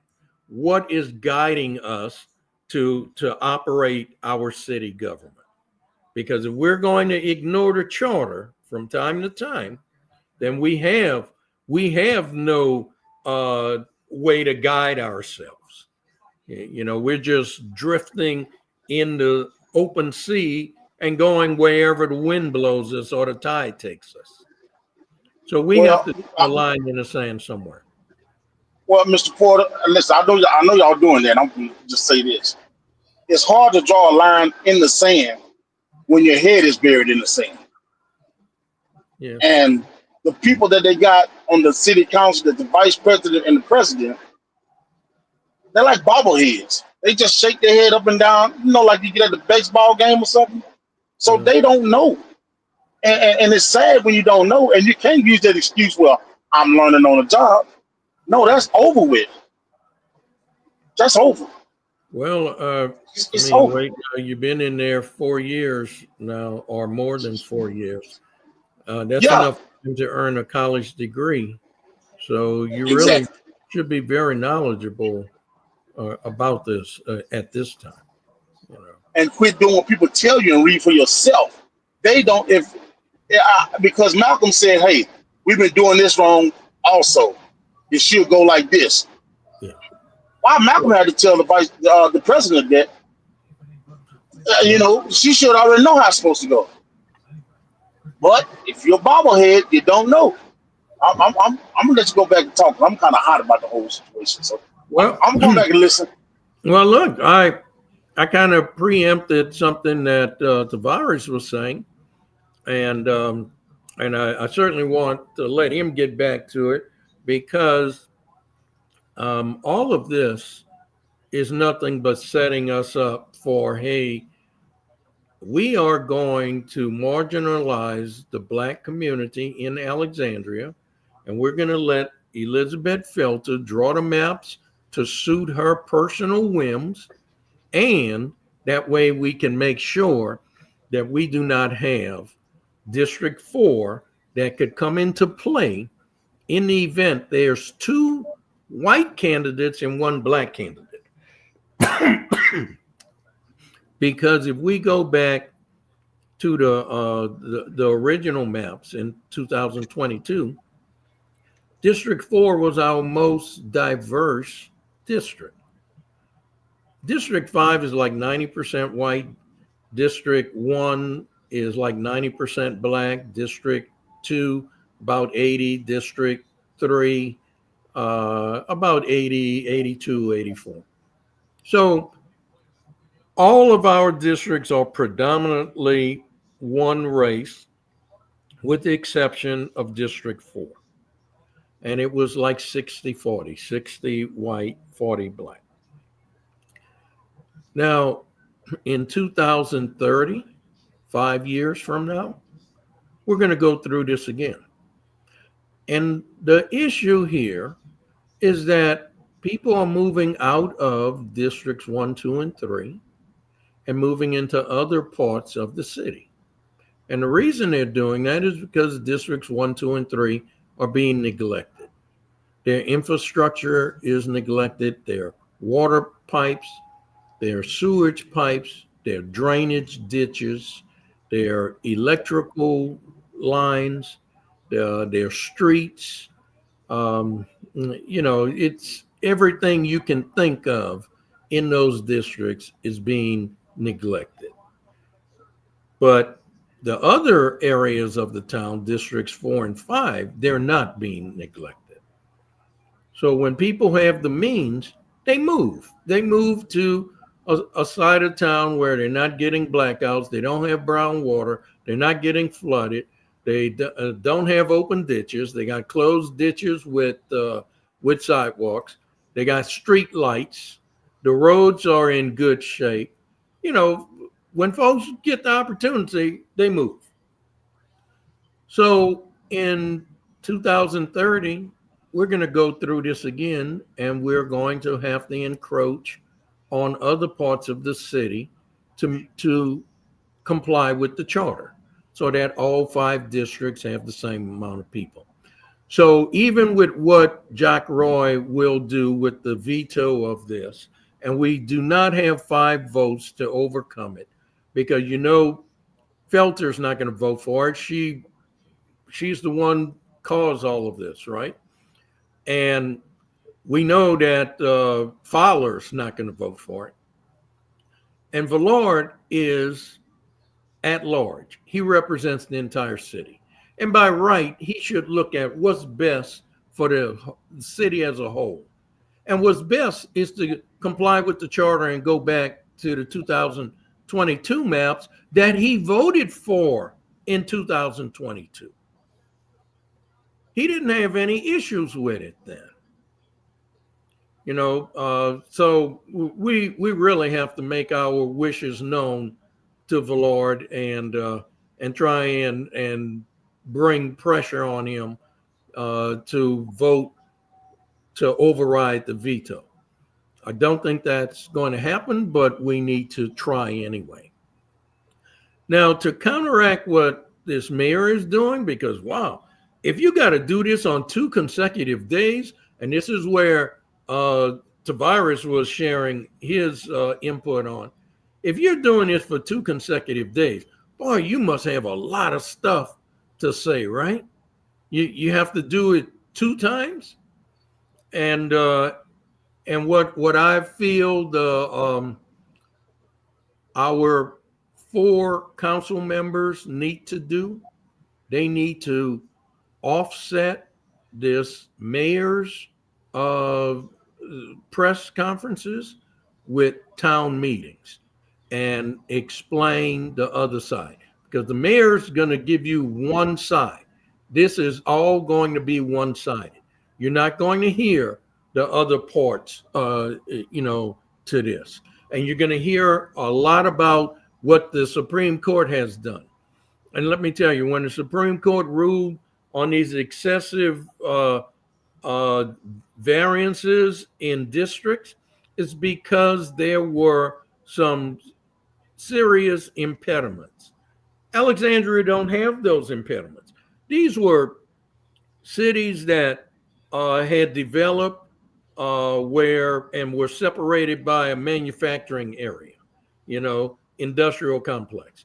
So they agreed, it made more sense to leave this area intact, this amount of people in that district, even though it was 10% more than people in this district. But there were impediments. There were some cases where these lines was drawn and there was a valley in between, but it was still part of that same district. Okay, and on one side the valley was ranchers and farmers, and on the other side were residents and urban type things. Okay, not real similar interests, and they say, well, it makes sense to separate, even though the numbers are skewed. But you see, Alexandria doesn't have any of those type impediments to what we're trying to do. So there was no need for the 2024 maps. And as much as they try to justify it, the truth of the matter is the only reason we are in this situation is because one person wanted their home in a different district. That was it, pure and simple. So now if you can use the elected position for your own personal gain, for your own personal whims and wishes, then you're not serving the people. You're only serving yourself. And that's not what a public servant is there to do. They're not there for self-service. They're there to serve the public. And that's the situation we're in. So, Tavares, sorry for jumping in there and by all means, look, you can have the floor. If I'm saying something and you need the floor, I will definitely not have an issue with it. So I want to work our way backwards, right? I want to get into this, but I want to work our way backwards as to how far the fuck have they gone to do all this. All right, so first off, we're starting off with the meeting Monday and Tuesday, right? There has to be an entire meeting after the council's already voted on it, right? Now let's go back, and we had to vote on it, right? So the reason we had to vote on it is because something was done that required it be put on the agenda so that it could be rectified. Now we're going to go back and talk about what was put on the agenda, which was the gerrymandering, and how did that even become an issue, and how was it handled? Well, the last gerrymandering thing, that's when Cornelius White got his back broken, and they tried to hurt him. They did hurt him. They arrested him, right? And that's because the public was speaking out about this gerrymandering map that Lizzie Felter had put together. Now, how do we get to that map? Well, according to Jay Scott, who's a current elected official and a police juror, right? According to him, what he said was that Matt Johns was brought into the city's office and sat down with Jock Roy, was demanded. His presence was demanded at the mayor's office, and he was sat down, and he sat with Jock Roy and Lizzie Felter, and they threatened him if he did not do XYZ with these maps, they were going to make sure that he never got, he didn't have a job. Is basically what they're saying. So that's the testimony of an elected official who has sworn an oath, right? He took the oath, so he has no reason to lie. With Matt Johns in the room with him, right. So that's right. How we got to these gerrymandered maps that they're fighting tooth and nail to defend. Well, what else what's something that looked like that? Like they bypassed a lot of rules to get there. Now you're talking about the tax renewal. That goes back to what Mr. Porter said. So the tax renewal was they had the bond application pretty much already filled out and damn submitted before it ever went to the council. So what am I talking about here? I'm talking about a pattern of an administration that wants to circumnavigate the city charter. And guess who's helping them do it? Trey Gist. Yeah. Trey Gist is assisting him in circumnavigating the actual city charter. So what happens now, right? So what happens now is, again, when they talk to you in this political language, you talk back to them in the political language. And that political language is to make them feel the pain. You make them feel the pain at the polls. Now, here's the outline for Monday, right? This was just released today. So this is a 2-day event that he's already planned as of yesterday. So this is going to be Section A, outlining acceptance of or answers to council questions about ordinances 129-2025 and 37-2024, their distinctive features, and the controversies related to whether one or another would deny citizens the right to vote or enable any impermissible violations of the equal protection clauses, most particularly by a failure to adhere to the legal principles upholding the one person, one vote rule. So he's already making his way into how this is justifiable. Right. That's right. And that the one person, one vote rule, that's part of the 65 Voting Rights Act. Relatedly, dilute citizens' voting power, impinging? Is that impinging? Right. Impinging on the right to vote by improper gerrymander, racial discrimination, or other protected class discrimination in the drawing of districts. So now he's retroactively, because before he didn't have all this information. So now that he's gotten this pushback and there's been this move to go back to the right maps, he's now got this cavalcade and cachet of information about how this was legal, which further lets me know that he was in fact the one that threatened Matt Johns. Because now he has all this legalese that he wants to use, and these presentations that he wants to use to justify something that the people don't want. All right.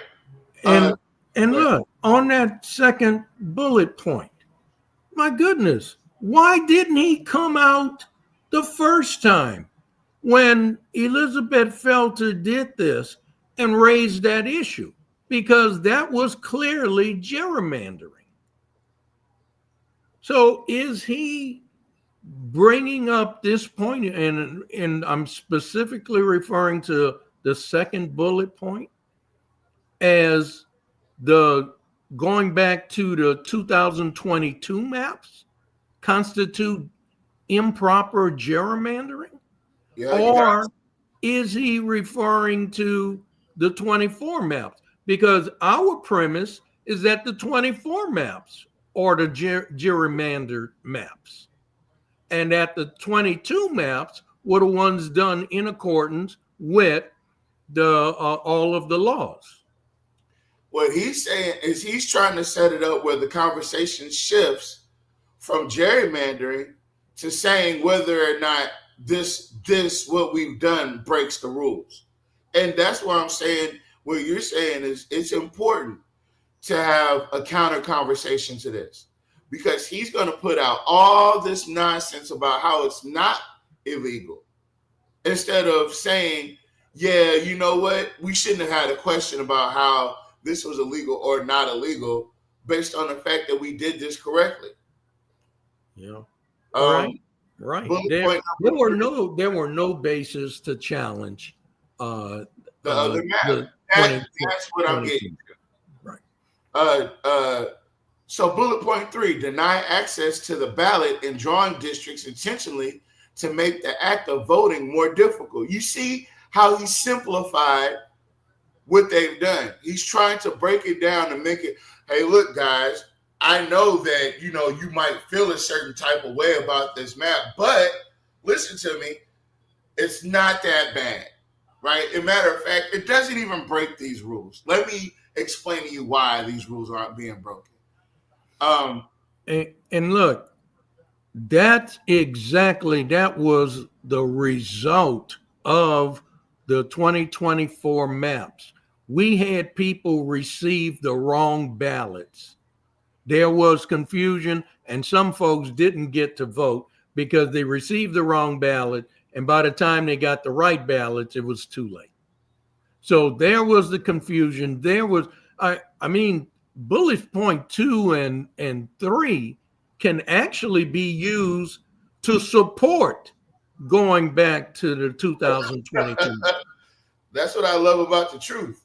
The truth, you cannot hide it. You can't conceal it. You can't lie about the truth. And I know that sounds like an oxymoron. Right. You can't lie. Right. Bullet point number 4. Whether or not one or the other would fail to consider cultural and other common ties for districts that create compactness and contiguity. More specifically, wait a minute, hold on. Cultural and other common ties for districts? What? So what cultures do we have in Alexandria? What cultures? When the Feds? We got okay. That's the French culture, right? The French Cajun culture. Do we really have a presence of that in Alexandria? Do we have a community that is strictly Cajun French? No. Okay, we don't, right? We do have a community, right, over in District 4 that Lizzie talks about a lot, right? She talks about the people that have been her neighbors for years. Like changing the voting lines is going to make difference of whether or not she's their neighbor anymore. You still have the same stupid fucking street, you still have the same street address. So it's not like you're going to stop being neighbors because you live in, because of a voting, imaginary line nonetheless. So hold up. I got a question. Building a wall between. Yeah, exactly. So I got a question. So what does that have to do with the overall voting rights act being violated? What does that have to do with it? He's saying that it's not being violated. He's saying that the map that they created, that Lizzie felt that he's this is a trial for him. He's treating this like it's a trial. He's laying out all the points, whereas this would not violate the rules. This map does not violate the rules, and anybody that says otherwise is a lie, right? And so because of that, I'm going to go back to the map that me and Lizzie put together. But what does all that, what you just read, that was bullet point. Okay. What number? Fail to consider, this is and the controversies relative to whether one or the other would fail to consider cultural and common ties for districts that create compactness and contiguity. That has nothing to do when we're talking redistricting. We're talking numbers, population and voting rights. We're That's what talking that about. is. We're talking about cultural and other common ties. Come on. Well, look. So Salita, you really getting to the meat of the matter here. Okay, if he's saying cultural, that's what my previous question was about. What cultures do we have here? What does Right. that have anything We to have do? culture And then if you can identify what cultures we have, how are we splitting them up? And then remember, one of the things about redistricting in all the seminars and classes and modules we went through, remember one of the issues we're trying to avoid? Compactness. That was one of the three issues, right? Packing and fracking. Packing, fracking, and compactness is the packing, right? And so this, once again, it looks like this is really just supporting everything that we did for the first set of maps. Now if he wants to say the white community is a certain culture and we don't want to break that culture up, well, the thing is, you first go to your starting point. Your guiding principle is the charter. So you try to stay as close to the charter as you can. And these other things, they're secondary. Getting the numbers equal is primary. That's the primary focus of this redistricting. Contiguity. All parts of a district are connected to each other geographically. And we did that in the 22 maps, yes. Compactness. Districts have a geographically consolidated area and a regular smooth shape, avoiding a sprawling or strange appearance. And if you look at our maps, we got that. Preservation of precincts. Districts minimize the splitting of precincts and the preservation of communities of interest. What? Okay, so now that sub point, preservation of precincts. Did y'all hear? Can you remember what Matt Johns said? He said that was his first time at the helm when they took on redistricting. And if he knew better, he would do it differently. Okay? Because he needed to start with the precincts and get them set up and straight. And then when he overlay our maps, then if there's precincts that's being split, maybe he could adjust the precincts. Okay? But it is the police jury's responsibility who design or set up the precincts, not the city council. Police jury, that's what falls to them. And then we come after that and we draw our district maps. But it's very important to understand that fourth item is what they're trying to hang most of their justification on. Yeah. The splitting of precincts. And the thing is, we've always had some precincts that were split among district lines, always.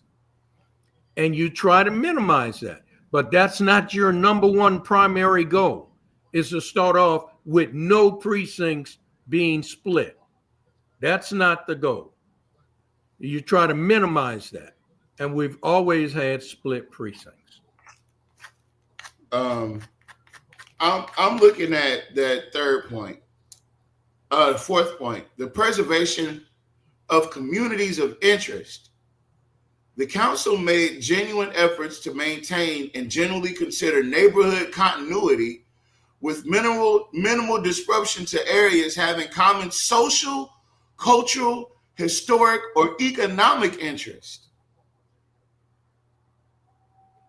Okay, listen to what he's talking about. He don't want District 4 and with the marginalized District 3. Let's just break it down. Okay. Right. District 3 got a lot of black poor people in it. Mhm. District 4 don't need to be wrapped up in that. Let's just break it down. Okay. That's right. We don't want to move a predominantly white precinct into a district that is predominantly black. The predominantly white precinct is more affluent. They have higher economic value, more wealth, and we don't want them to be in a district where 14% of the district is at or below the poverty level. Exactly. And You gotta go ahead. 80% of the district is white, is black. We don't want that. And keep in mind, parts of District 4 has a lot of historical, quote unquote, houses in it, Yeah. residents in it. So how dare you want She to mix she that? doesn't want her historical home wrapped up in no District 3 niggertry. That's right. Basically, if you want to say it that way, that's correct. Well, That's exactly well, what's going on. and the thing is, just like you pointed out earlier, when we draw these lines, we're not going in and erecting a wall, to mark the boundary of the district. This is The how far. district lines, right? Yeah. We want to loop this address in. Yeah, just this address. We're gonna draw around these 4 houses and make sure that that's not how redistricting works.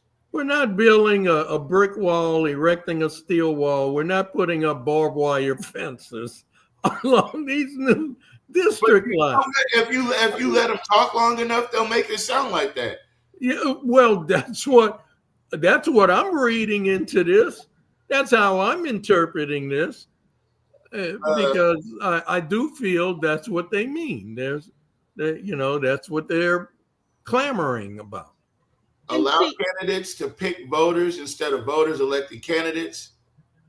Of unreasonable protection of incumbency versus appropriate respect for incumbency choices by communities of interest, and require correction or consideration of information placed into public record about the relevant history of the aims of a particular plan, whether disputes are political or legal. Section B is to receive public comment regarding redistricting. C is staff information for completion of the record, comments, and questions posed to the council. This briefing is open to public attendance. This is not a meeting of the city council, and unless otherwise noted for public comments, is not subject to public comment. Okay, well then why is B in there? Yeah, that don't make no sense. Public comment requests related to this agenda and provided to the office of the mayor shall be requested in writing at least 1 hour before start time. Requests to speak shall be strictly confined to the following specific 3 topics and shall not be redundant: racial disparities or dilution of voting power caused by the redistricting affecting minority voters, compactness and contiguity issues, or number 3, correcting information placed in the record proceedings. Persons may receive direct comment from the mayor at this briefing as provided by written policy. Public comment requests may raise any other non-agenda issues provided in accord with our policy. However, those requests may not be addressed December 8th or 9th. Okay, so he's basically saying that if it don't have nothing to do with the gerrymandering, then you don't really need to talk. And you need to let him know ahead of time so he can have a prepared answer. So if he sees those questions ahead of time, he has a prepared answer or a prepared lie that he's going to make up to answer your question. Basically, is that what you're saying? He's only talking about 3 topics. You're only, as the citizen, you're only allowed to talk about 3 topics. And see, this is what keeps going on in this city. This is what keeps happening. And this is why the city of Alexandria and the black folks in Alexandria keeps getting, I'm going to say, screwed. Okay? This is why they keep getting screwed. Because, see, this is his meeting. And this is the little time when he can act like Napoleon and I'm in charge and you're going to do exactly what I say. And you're only going to be able to answer the questions that I put out there. That's what y'all dealing with, a dictatorship. And that's what irks me. The way I interpret that part is that, well, let me step back. Section B and then the part in red, or the part after section C and the part in red, they are contradictory, because if B says receive public comment regarding this redistricting, and then the paragraph underneath states that public comment is not not subject to public comment. Okay, this is a briefing. It's not a city council meeting, and therefore it's not subject to public comment. Now, keep in mind, we had a public comment portion of the city council meeting on this very ordinance, right? Matter of fact, we had 2 public comment meetings, on public hearings on this. So now the mayor is having one. Part B say he will receive public comments, and then the part after said no, you won't. It's not subject to public comment. And then in red it says public comments must be submitted in writing. In writing. So you're not going to have the opportunity to get up and say anything. You submit it in writing, and if you read further, he may not even consider your comment that you submitted in writing. He may not consider it and may not even address it. Mm-hmm. So that's his way of not letting you talk. Yeah, so this will be totally one-sided. Mm-hmm. This is absolutely one-sided. So that's why I understand what you're saying about, hold on. I understand what you're saying about those councilmen and councilwomen organizing their own meeting. Their own town hall meeting, yeah. And can't they use the city council chambers to do so? Well, look, the city council chambers is the city council's chamber. Yeah, that's it's not right. the mayor's chamber. That's right. Okay, the mayor uses it with the permission of the city council. So, I mean, that would be the prime opportunity to open up the doors, and even it's not a city council meeting, so we don't need a quorum, right? No, you do not need a quorum. And if they wanted to, at the conclusion of the mayor's briefing, they can convene a town hall meeting right then and there. That's right, sure can. And rebut all of the false or inaccurate things that's presented, that he said, or give a different perspective on that same topic. Y'all know who y'all city council people are, and we know who they are too. Get on the phone, call your council people, or inbox them, because you know they online. Inbox them and ask them, are we going to have a rebuttal after his meeting? Yeah. That's a good idea. That's a great idea. So this is day 2, right? So day 2 is redistricting continued. Receive public comment regarding redistricting continued on the following. And then they got all the plot points. Corrections or considerations of information placed in the public record about relevant history, blah, blah, blah. B, acceptance of or answers to council questions. That's what he's trying to do. He's trying to circumnavigate the council having their own meeting by pretending to take council questions. Well, wait. I'll be darned. Okay. So he's pretty much saying, okay, now that I've made my briefing, and I've given you my side of the story and all the propaganda I want you to hear. Now I'm going to accept Ooh. questions from the city council. Ooh.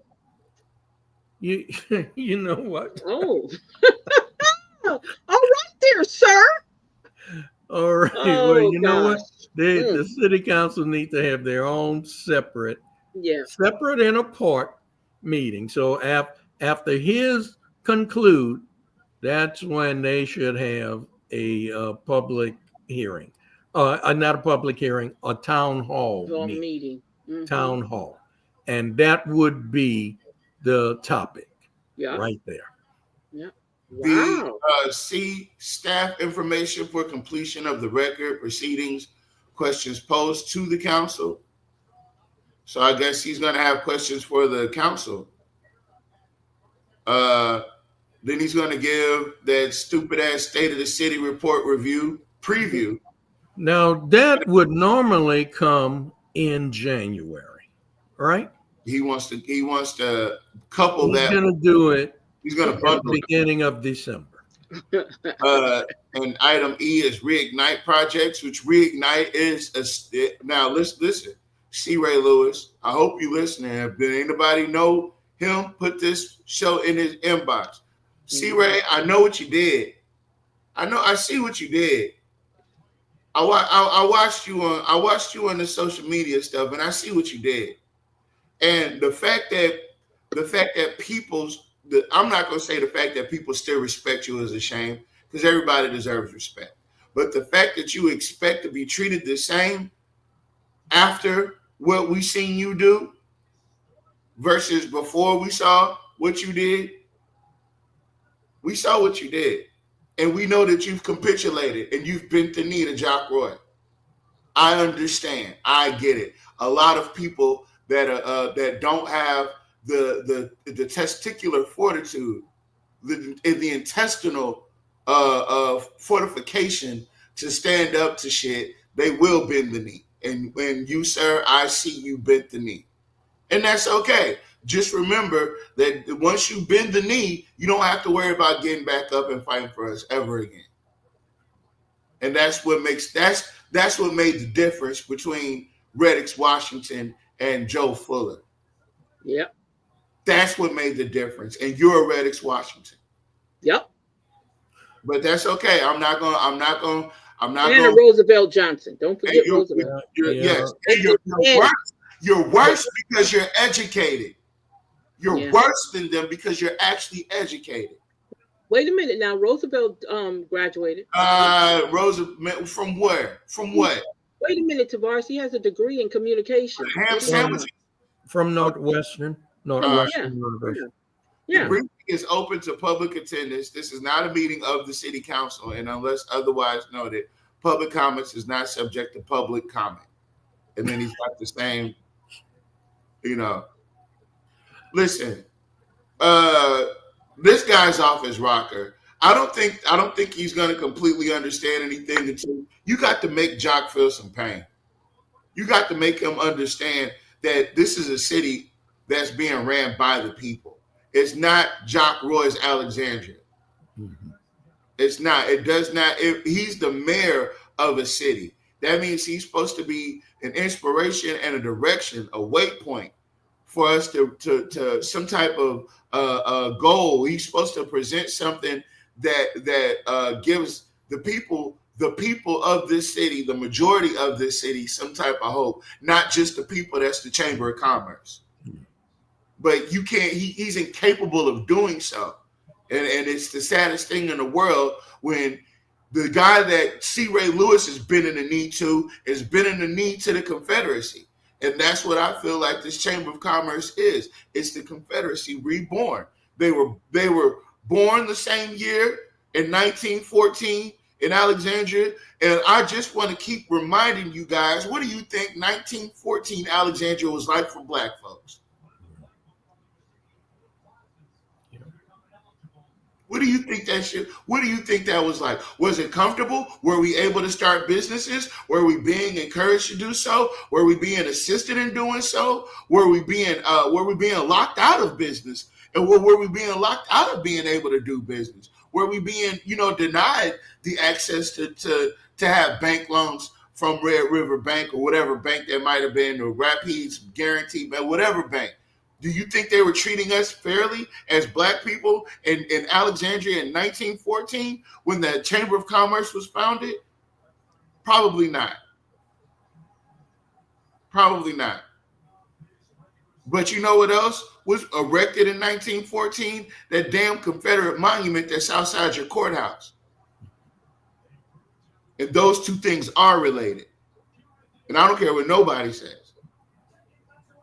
So when Jock Roy is bending the knee to Deborah Randolph, and then you got C. Ray Lewis bending the knee to Jock Roy, and then you got Jonathan Goins bending the knee. Well, I ain't gonna say what else he don't do the bending. The thing is, all these people are bending the knee to Jock Roy because they really truly believe that Jock Roy, because remind you, we're 12 months out from the next election. Mm-hmm. Well, we're 11 months out. Yeah. That's what all this is about. Y'all got to make Jock feel the pain. You have to get up there and you have to vote no on that tax renewal. So we as a community, as a city, we have to keep this in front of the voters. We have to keep this in the forefront of their consciousness so that they don't forget it. Because sometimes we have short memories, and 3 months from now, this would be a thing of the past, and it won't have much influence in October when we go to the polls. We need to keep this in front of them. We need to show how they are negatively and adversely impacting our communities, which is the majority of the city. So if you're doing this to the majority of the city, you're essentially setting up an apartheid type situation that was in South Africa. You have the minority ruling the majority.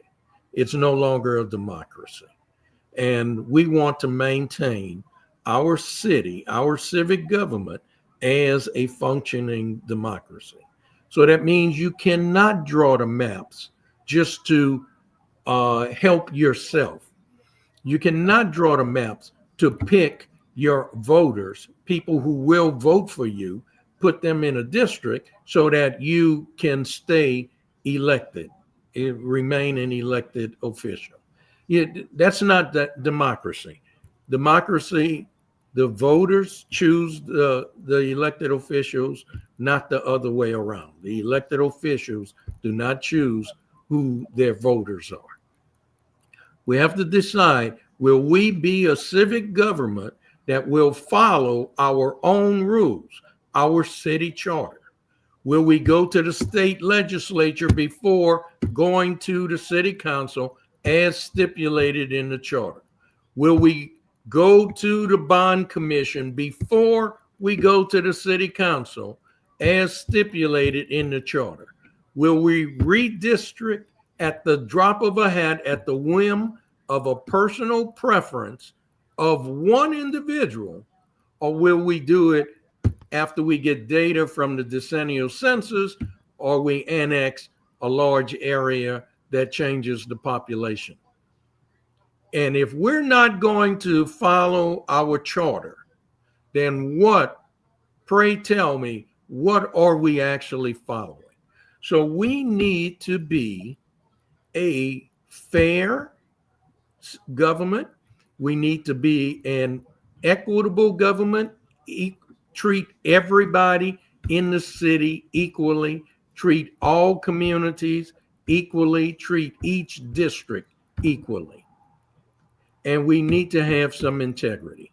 We can't just pick and choose when we're going to follow the charter and when we're not going to follow the charter. For me, that's what this boils down to.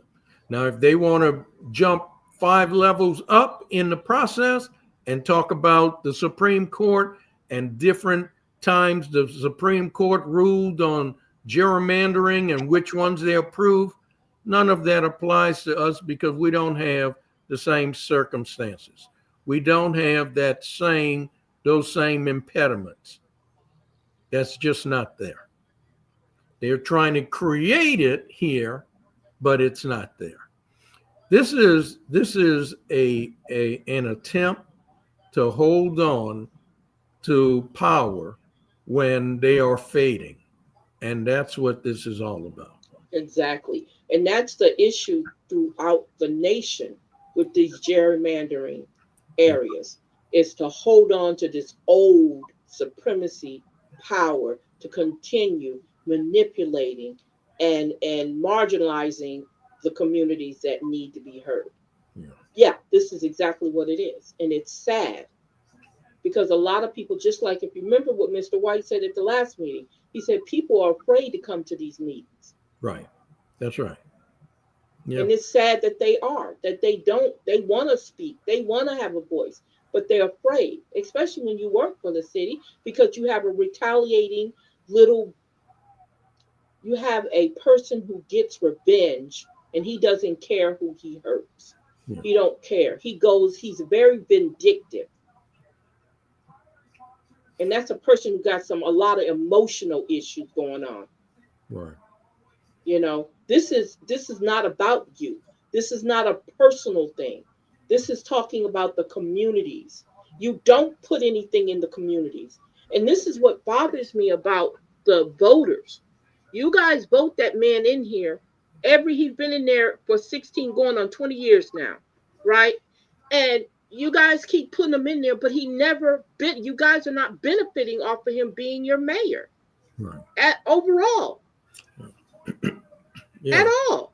He's thinking about District 4 because that's the district that he falls into. And 5. And 5. Right. Yeah. He lives in District 4. He needs Felter in that position. But I think there's going to be somebody who's going to come up against him when it comes 2026. It's got to be. And it's got to be somebody who wants to move Alexander forward. That's what it has to be. Yeah, we definitely need to get him out of there, without a doubt, because he is not serving the interests of Alexander as a whole. Anytime you neglect the majority of the city, you're not serving the city as a whole. So that has to change. And he's like an abuse because he blames you for your situation. Right. He's blaming the victims. That's right. Yeah, he brings the victim for their situation. We asked for a living wage. They got together and turned down the living wage. Right. So what is it? What else does he have to do to you guys to understand that he has not benefited you guys not one bit? I don't care how many pictures you've taken with him. I don't care how many times you brag about knowing him. All of that, when it comes to the community, if you are about a community, it's not about that. It's not an individual, personal relationship you have with him. It's about how is the community going to benefit with him being in office? How is the community going to benefit with the city council in office? Let's talk about Villard. Everything that had anything to do with the Black communities, the districts 1, 2, and 3, he has voted against it. But y'all keep putting them in there. He keeps getting the votes to become the city council at large. He's another one. Useless to the majority of the population. But y'all keep voting him back in there. And anything that they put on that agenda that's going to help District 1, 2, and 3, he gets with Fowler, he gets with Felter, or anybody else up there white, and he votes with them, and it's voted no. We can go through his whole agenda on every time he's been in that seat, how many times he has actually voted against anything that was going to help you guys. But y'all keep putting them in there. It's got to come better now. It's 2026 will be here. It's time to change. It's time. It's time. Well, and we got to get mobilized right now. You know, like you had mentioned, it's 11 months off from the election. We have to formulate a plan, a strategy, put it into effect. We got to execute it. You know, so Jack Roy is having these 2-day meetings and wants to talk about the redistricting, but he had no meetings about the redistricting in 2024. Where was all of this in 2024? Exactly. Where Exactly. was this? Because there's something else behind the agenda. That's why I said ask questions, always ask questions, and look behind the curtain. So he's laid out, he's given us a roadmap of where he's headed. We don't have to ask him what's your destination, where you're off to this time. We know he's going to veto this, and he's going to try and soften it or mitigate it by having these meetings to try and declare that he's being very transparent, but he's not accepting public comment on it. He's going to certainly pick and choose what comments he'll refer to. They must be in writing. There'll be a host of comments he won't bring up and won't even address, or he won't present the comments and he'll just offer a rebuttal. You know, so that tells you and Mr. Porter, that tells you a lot about how this is more about him asserting his power than it is the concern of the people. No, he doesn't want to be questioned. I get that. And he doesn't want to have to answer. He doesn't want to have to make up any answers. So if he doesn't address it, it would mean that he would have had to make up an answer. That is not true. So he's trying to do the best he can to stay as truthful and honest as he can while lying to you. But he definitely doesn't want to be put on any unnecessary or uninvited added pressure to being honest. He doesn't want that. So he's going to try to minimize the need to be honest as much as he can. Why not be consistent? What he did the first time was he stayed out of it. Well, he was involved behind the scenes, right? But when it came to the actual ordinance, he didn't sign it. Why not do the same thing again this time? Because I did it. I'm telling you I did it. I'm showing you I did it. Haven't you read my agenda? I was behind this. I was behind this all the way. Matter of fact, I'm the one that called Matt Johns in the office because me and Lizzie had a problem because me and Lizzie live in the same district. And I don't want her put in the district with these colored folks because damn, I heard Jules Green lives over there. You know, I heard that Cynthia Perry lives over there. And although I do love Cynthia Perry, I don't want to be her neighbor. I don't want to be in her district. You know what I mean? And that's what this was about. But look, I think in her maps, I'd have to go back and confirm this. I think in her maps, Jules Green was put in District 4. He was. Yeah, but see, in her maps, Jules Green was put in District 4. That map was all about buying time. They were buying time. They knew that it could have got contested. They knew that it could have gotten contested. However, they were just buying time. They were trying to see if they could get away with it at first.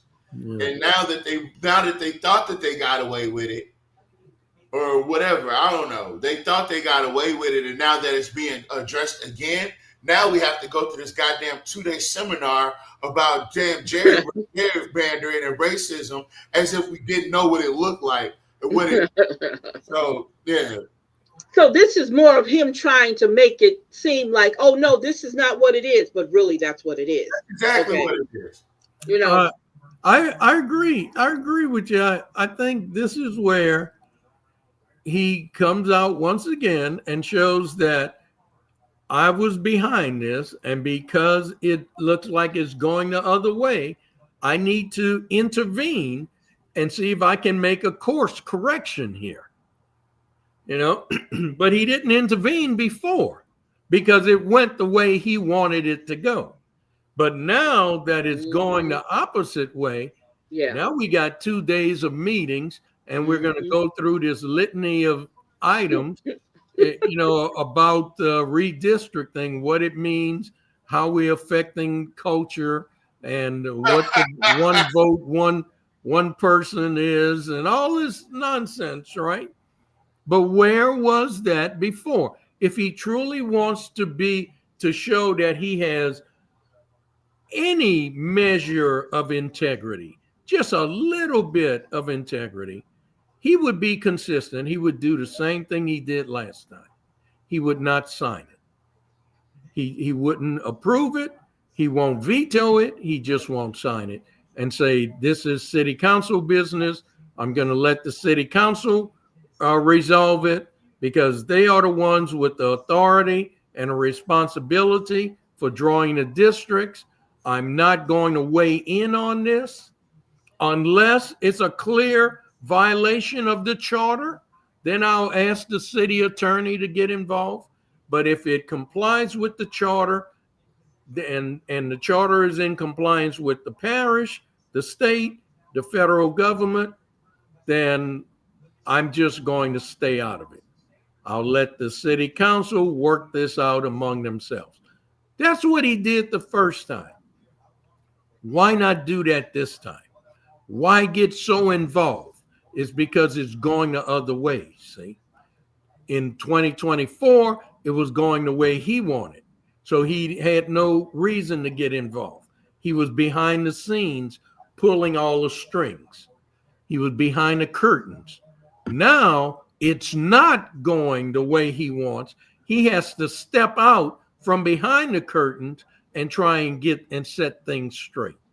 And that's what's happening here. Be consistent. You didn't sign it the first time, don't sign it this time. You didn't get involved publicly the first time, you was involved behind the scenes, don't get involved publicly this time. Do what you can do behind the scenes. If it don't work, then you're out. You lost that one. You know, put that in the loss column. You win some, you lose some, right? But I feel like I can't lose this one. Like I can't lose it. Not that I can't lose it. I know I can lose it because I've already lost it. But if I lose it, it's going to be detrimental. Somewhere in this amalgamation, in this enumeration of the situation, somewhere along the way, one of my running buddies, somebody that's politically affluent, or somebody that like he said, culturally, whatever the hell that means, that somebody is not going to be happy. So I have to come out and do this. So now we get to asking the question: is Jock Roy the one that put Lizzie Felter up to run in the first place? To run? Yeah, that's interesting. I don't know where. Yeah, that's a good question. I don't know where she surfaced from. You know, because she ran one time. I can tell you that her husband was working for the what was that? The inspections department. Yeah. Yeah. He was part of code enforcement. Kinetics. No, he came from LC, moved to Kinetics, then got picked up for the inspections department during COVID. Code enforcement. That's what it was. He moved from Kinetics to code enforcement for the city during COVID, when there were no codes being enforced. Then shortly before she runs, the city gets hacked. Come on. You mean to tell me that Lizzie Felter, the nature of their relationship ain't suspicious? And this ain't no conspiracy. These are all facts. Yeah, he quit before she ran, I guess, or he quit before she took office.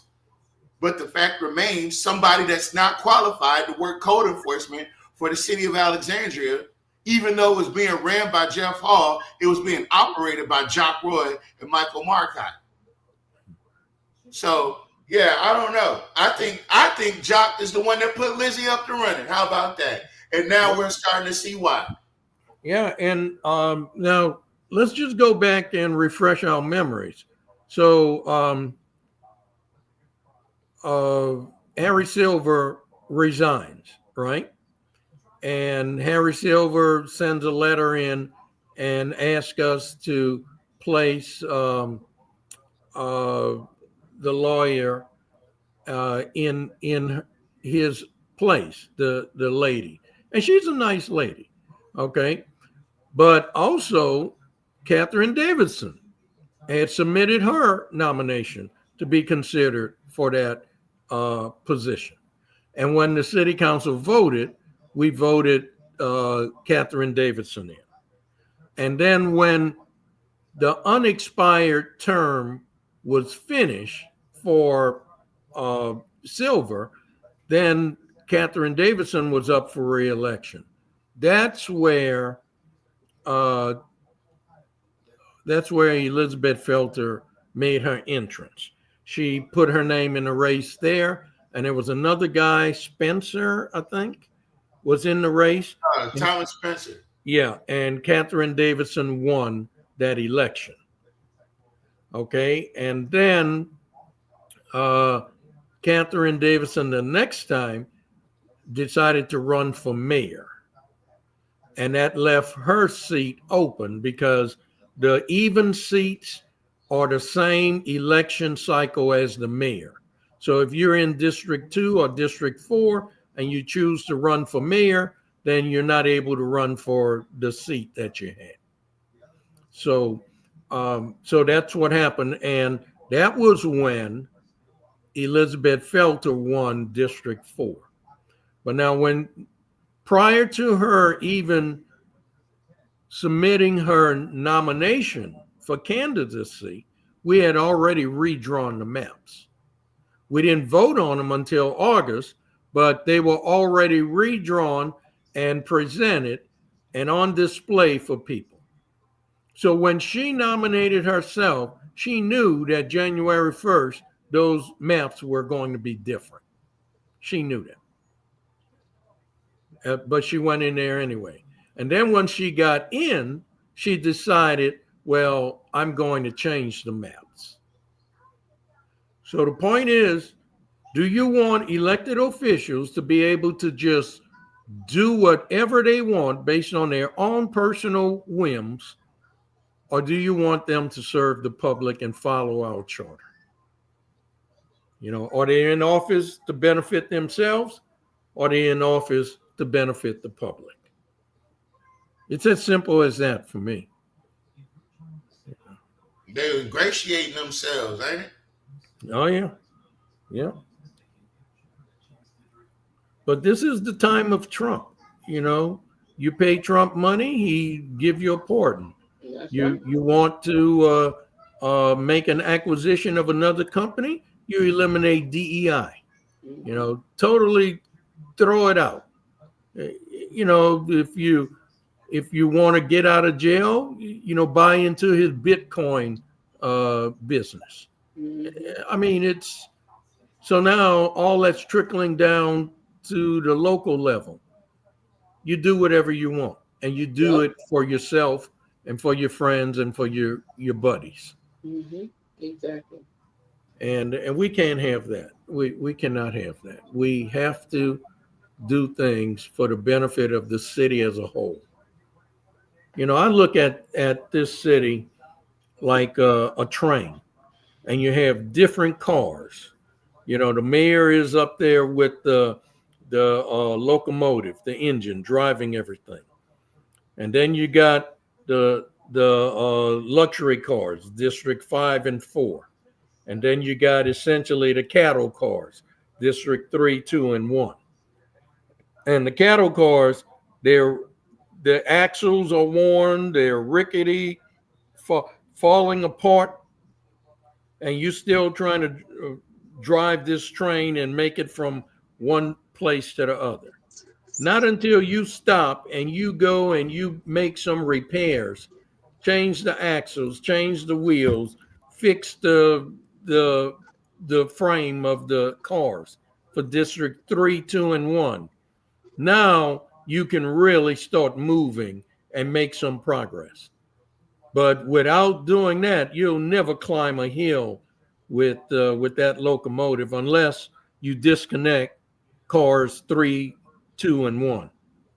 And that's what these people in Baton Rouge did with the town of St. George. They just let the other stuff go and they went on with just the luxury cars. And that may be where we're heading. Now that's not what we should do, but I think it's going to come to that. It's called Thomas the Train. That's what it's more like. Yeah, Thomas the Train. And think about it from this way. And guess what? And it's your taxpayers' money that they're going to do it with. Oh yeah. Baton Rouge. And that's what they did to poor Baton Rouge. You're absolutely right. They're not reimbursing them for anything of the infrastructure and all the things they got, nothing at all. And then get this, the state legislature is going to hear a bill that will force Baton Rouge to let St. George have access to the things that's still in Baton Rouge. Yeah, there's schools and stuff because they got the school vouchers now, right? The magnet schools and other things, the libraries and the parks and stuff like that. Yeah, I think that's they can't. But you got to. Go ahead. What it just says, time of Trump. It's the time of Trump, Mr. McCall. Yeah. So if they got that Trump ways in them, it's gonna come out. Oh yeah. But the thing is, but here's what I got. Go ahead. I'm sorry. Go on. No. I want to say something about Jack Roy talking about the 1965 voting rights thing. Okay. If I may. Go ahead. No, go ahead. What in the hell could he tell a black person about the 1965 voting rights act?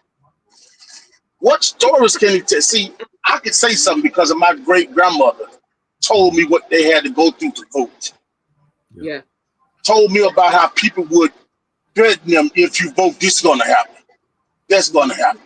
Mm-hmm. We went to the place, the bridge where they had the bloody Sunday at. We went to Montgomery. We stopped over there by the bridge. What can he tell us? Oh, my grandfather was the one standing at the door with the shotgun making poor niggas didn't vote. Mm-hmm. Yeah. That's the only thing he can tell us. Yeah. He can't tell us nothing about what we went through to get to where we at. As long as he's got them bulldogs by his side, with they sitting there bobbleheading, because see, this was gonna do. He's gonna call Cynthia Perry name and Gary Johnson name the whole time, and they're gonna sit there and bobblehead. You right. He is going to be calling their names like we're the best of buds. Like I've already talked all of this over with you and all that stuff. And what were the two districts hurt the most by this redistricting? Districts 2 and 3. Yeah. And they're gonna sit up there and bobblehead. You know how them bobblehead sound like them. I can't say what I want to say. Sound like them retarded kids. They can't hold their head up. They're just gonna be going up and down. It's to the point where it's damn near sad, and they not going to tell their citizens how to fight back because they don't know how to fight back, or they're too scared to fight back. They should tell their citizens, "Hey, if Jack Roy vetoes this, we're going to vote no for that district, for that tax renewal." Because guess what? Here's how I think about it. I'm not going to be the only person suffering.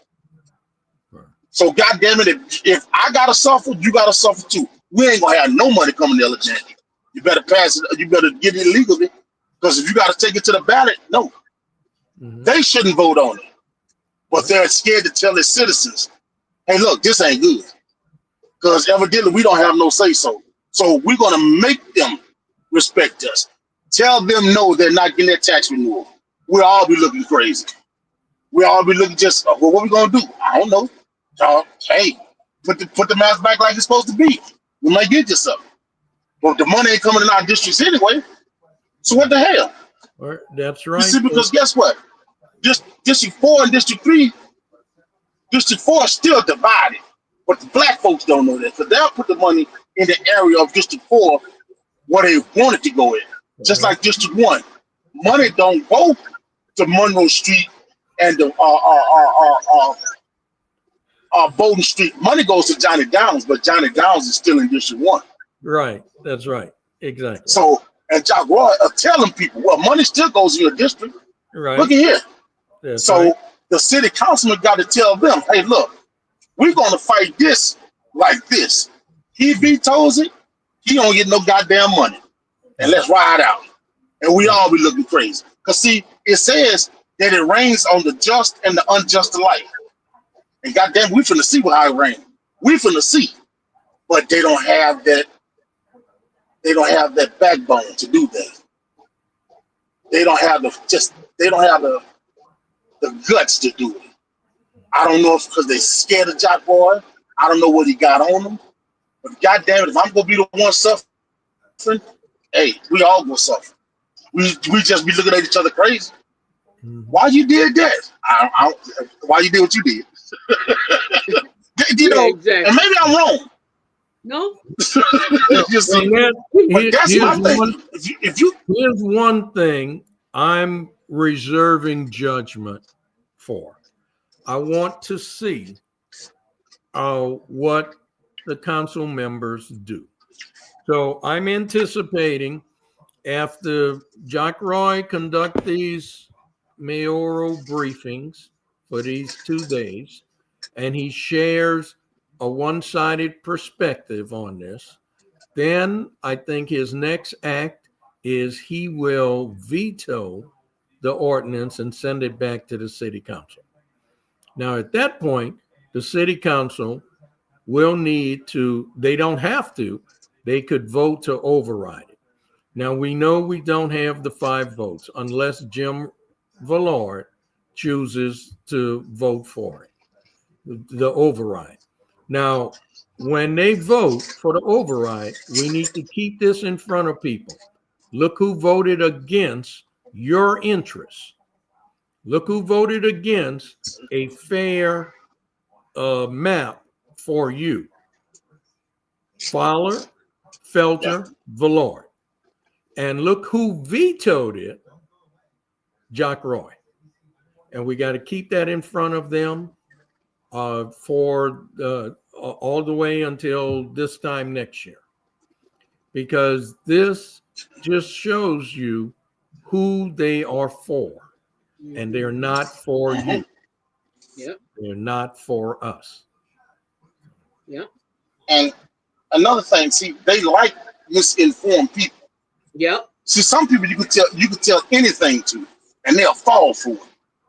Well, guess what, buddy? You can't put a wooden nickel in my back and expect me to move because it just don't happen like that. But if you're uneducated, ma'am.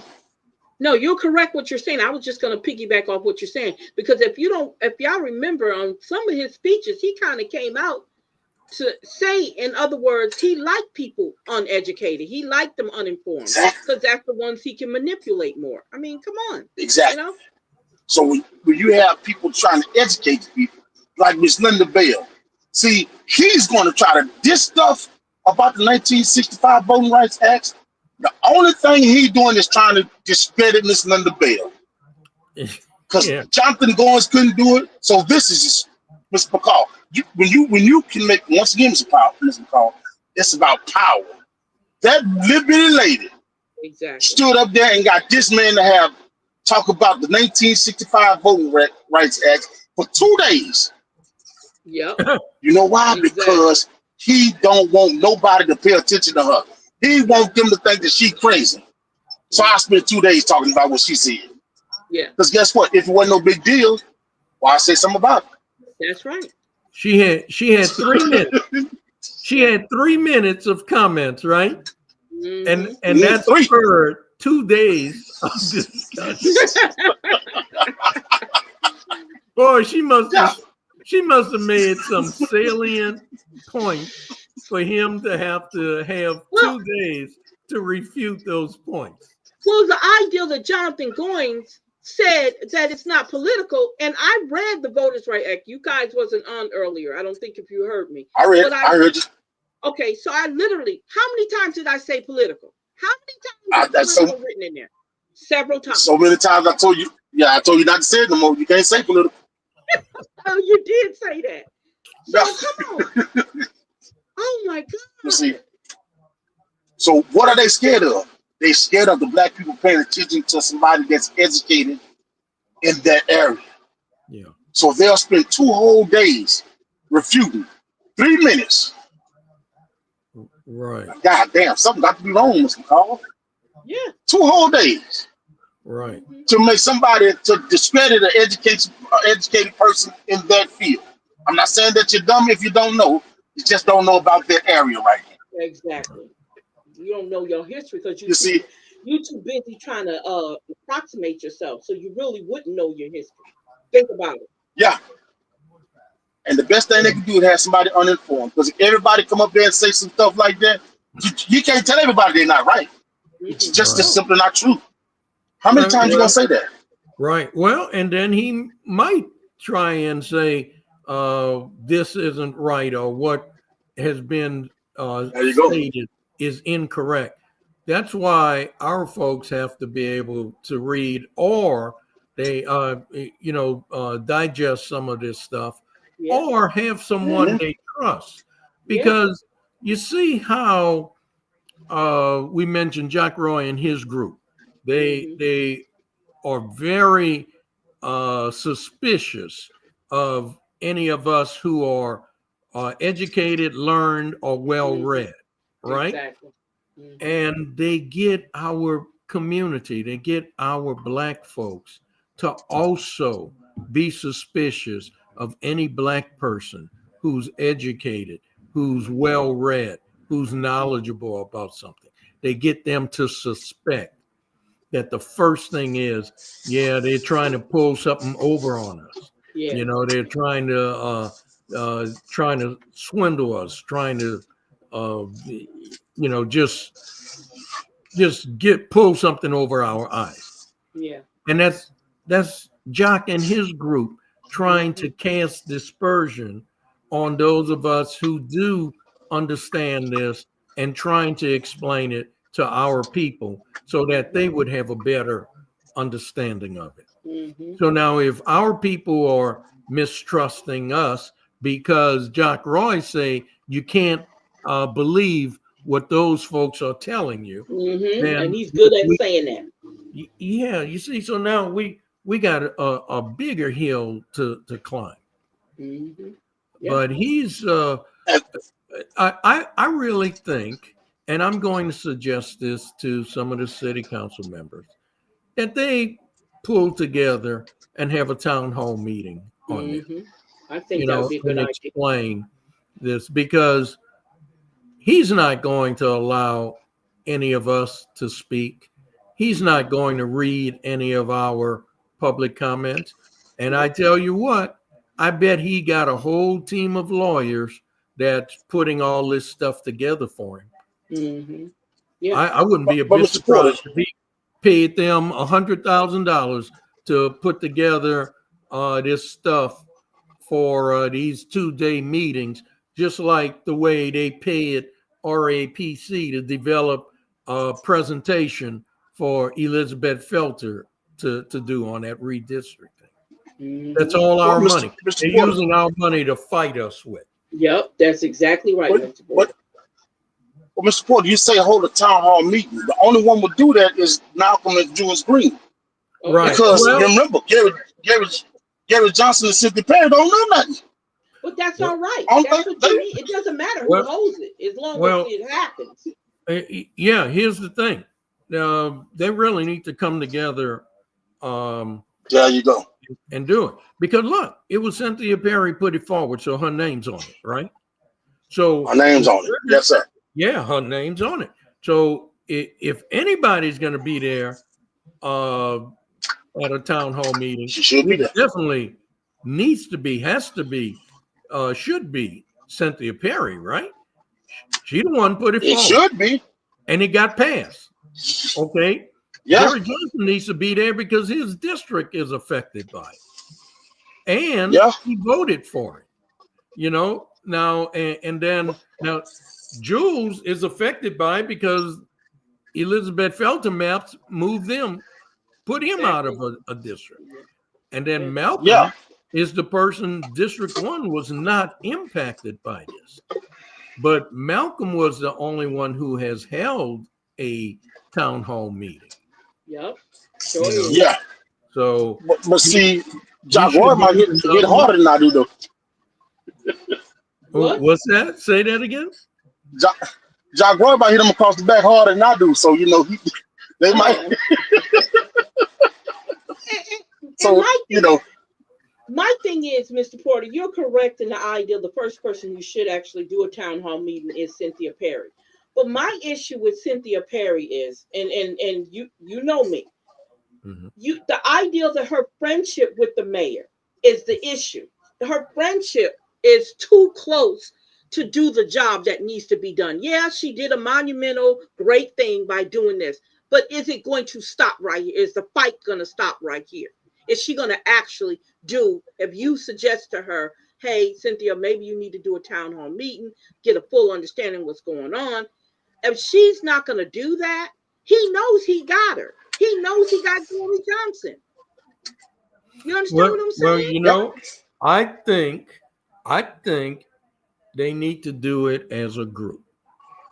I do. As a whole. Yeah, as a whole, not as one person or whatever. One person can plan it. Say, for instance, Malcolm could plan it and set it up. But when it's done as a group. And, I'll set it up for it, but this is all of us doing it. And I'm going to reserve judgment until this plays out, because I can't see, now that you've crossed this line and you put this forward and it got approved and it went to the mayor, I can't see just folding up your tent and walking off the battlefield. I can't see that. Okay. And you know what? Now, go ahead. But I'm sorry. Like I said, I'm going to reserve. We've been down that road before. Mr. Porter, we've been down that road before. Yeah, okay? We have. We certainly have. Yeah, we certainly have been down that road. Yeah, I tricked me already. Mm-hmm. I got tricked. You draw a line in the sand somewhere. Mm-hmm. So where do we draw that line and we don't retreat any further? Where is that line for our city council members? If it wasn't when the mayor went to the state legislature without coming to the city council first, even though the charter states that's the procedure you follow. The fact that he pre-filed a bond issuance with the Louisiana Bond Commission without coming first to the city council and getting their approval. Do you draw the line there? Now they redistrict because of one person so that they make sure the Black community is marginalized and that the majority of the city is not the ones that's governing the city. It's the minority. Where do we draw the line? So my point here, my position, okay, that's 3 strikes you out. We draw the line here. Exactly. This is where we draw the line. Now, Mr. Porter, now you mentioned when he went down to the state legislature, you know who brought that up? Malcolm did. Yes, that's right. Malcolm was the one who questioned him about that. That's right. Yes. You see? Right. So that's why I say I get you. I get the ideal of the reserving. I get it. But I see another thing. And it's not that I want to see it that way, but I watch and I see how you move. And your movement hasn't changed. It is based on past behavior, right? Exactly. If they did it before, you're kind of expecting them to do the same thing. Do it again. And yeah, I commend the ideal that she brought it up. But my commendment is only limited to what's happening afterwards. Yeah. You understand what I'm saying? Because I can take it back. Yeah, what because afterwards. We want to see them follow this through to completion, right? That's right. That's right. Even if, in other words, we don't want you walking off the court before the end of the game. After we want you you had to conversation stay in the game until the time runs out, the clock runs out. Don't run, put your tail between your legs and run and say, oh my God, I didn't realize it was going to be like this. No, stay there and fight. I guess I don't know. So No, you're right, Miss McCall. Shit, I mean, you see it, Miss McCall. If it look like a duck and it quack like a duck, it ain't no chicken. It's a duck. You just gotta call it like it is, Miss McCall. This shit is we the citizens should be tired of that because it don't bother us. It really don't affect us.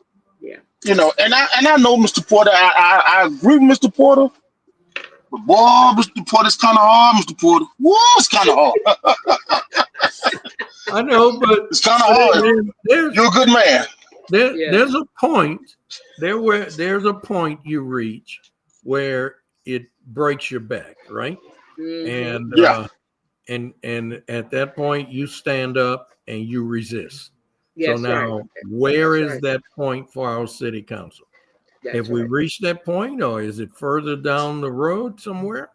You know, but at some point you stop taking the lashes and you turn around and you pull that whip from them and you start issuing out lashes. So start beating the hell out of it. Is this the point? Well, see, here's the thing. When they can tell you, what you fight back for? You see, what are you fighting back for? I'm tired of you hitting me. Well, I'm not hitting you that hard, so why are you fighting me back? Yeah. See, that's the thing. What you fighting back for? I ain't hit you that hard. Yeah. You know? Man, Mr. Porter, it's just some tricky stuff, Mr. Porter. And see, that's why they don't want Mr. Jules Green and Malcolm in some of those seats. Oh no, look, because Lord, they do not want Malcolm and Jules up there. Do not. Nope. No. They already know. They want a Reddix Washington. They want Roosevelt Johnson. You know, those are the type people they want. Yeah. And look, and Jock Roy has an uncanny ability of picking those people. Yeah. He knows how to pick. He can pick them out of a crowd of 100 people. Yep. He could go right up to them and he know which ones to pick. That's right. He just, that's his superpower. That's his divine gift. Yep. He can pick out the ones that he know he can use against their own people. That's right. Yep. If he's not good at anything, he's good at that. If there's nothing that he cannot do straightforward, that's it. He knows how to pick them. He smell them a mile away. Can y'all think or remember of a black person that he affiliated himself with, and that black person rose up and say, look, I can't be part of you anymore because I don't agree with doing this. I'm not going to do this to my people. Can y'all think of anybody that he picked that actually stood up and did that? Nope. No. Not the everyone he picked, they just jumped on that bandwagon and they just went out and did whatever he told them to do to the black community. Mm-hmm. Every last one. I found out what they call it. I found it today from a guy named Smackwater. It's an honorary white card. Oh, damn. Yeah, that's what it's called, an honorary white card. They think they're going to get treated good just because you're doing what you're doing. You see? People. And, okay, so that goes back to the meritorious manumission. That's what that was. Am I right? Yes, ma'am. Wait. Wasn't meritorious manumission was after you have worked a certain amount of time, you had an agreement with the slave master. You either paid him for your freedom and he agreed, or he granted you your freedom. But it wasn't because you was the overseer or you told on the other slaves and stuff, No. Let's make sure that. Let's make sure that before we go further. Most of the manumission was upon death, and some of them wasn't honored. The descendants would not honor it. I tricked you. What you mean you tricked me? We finna die.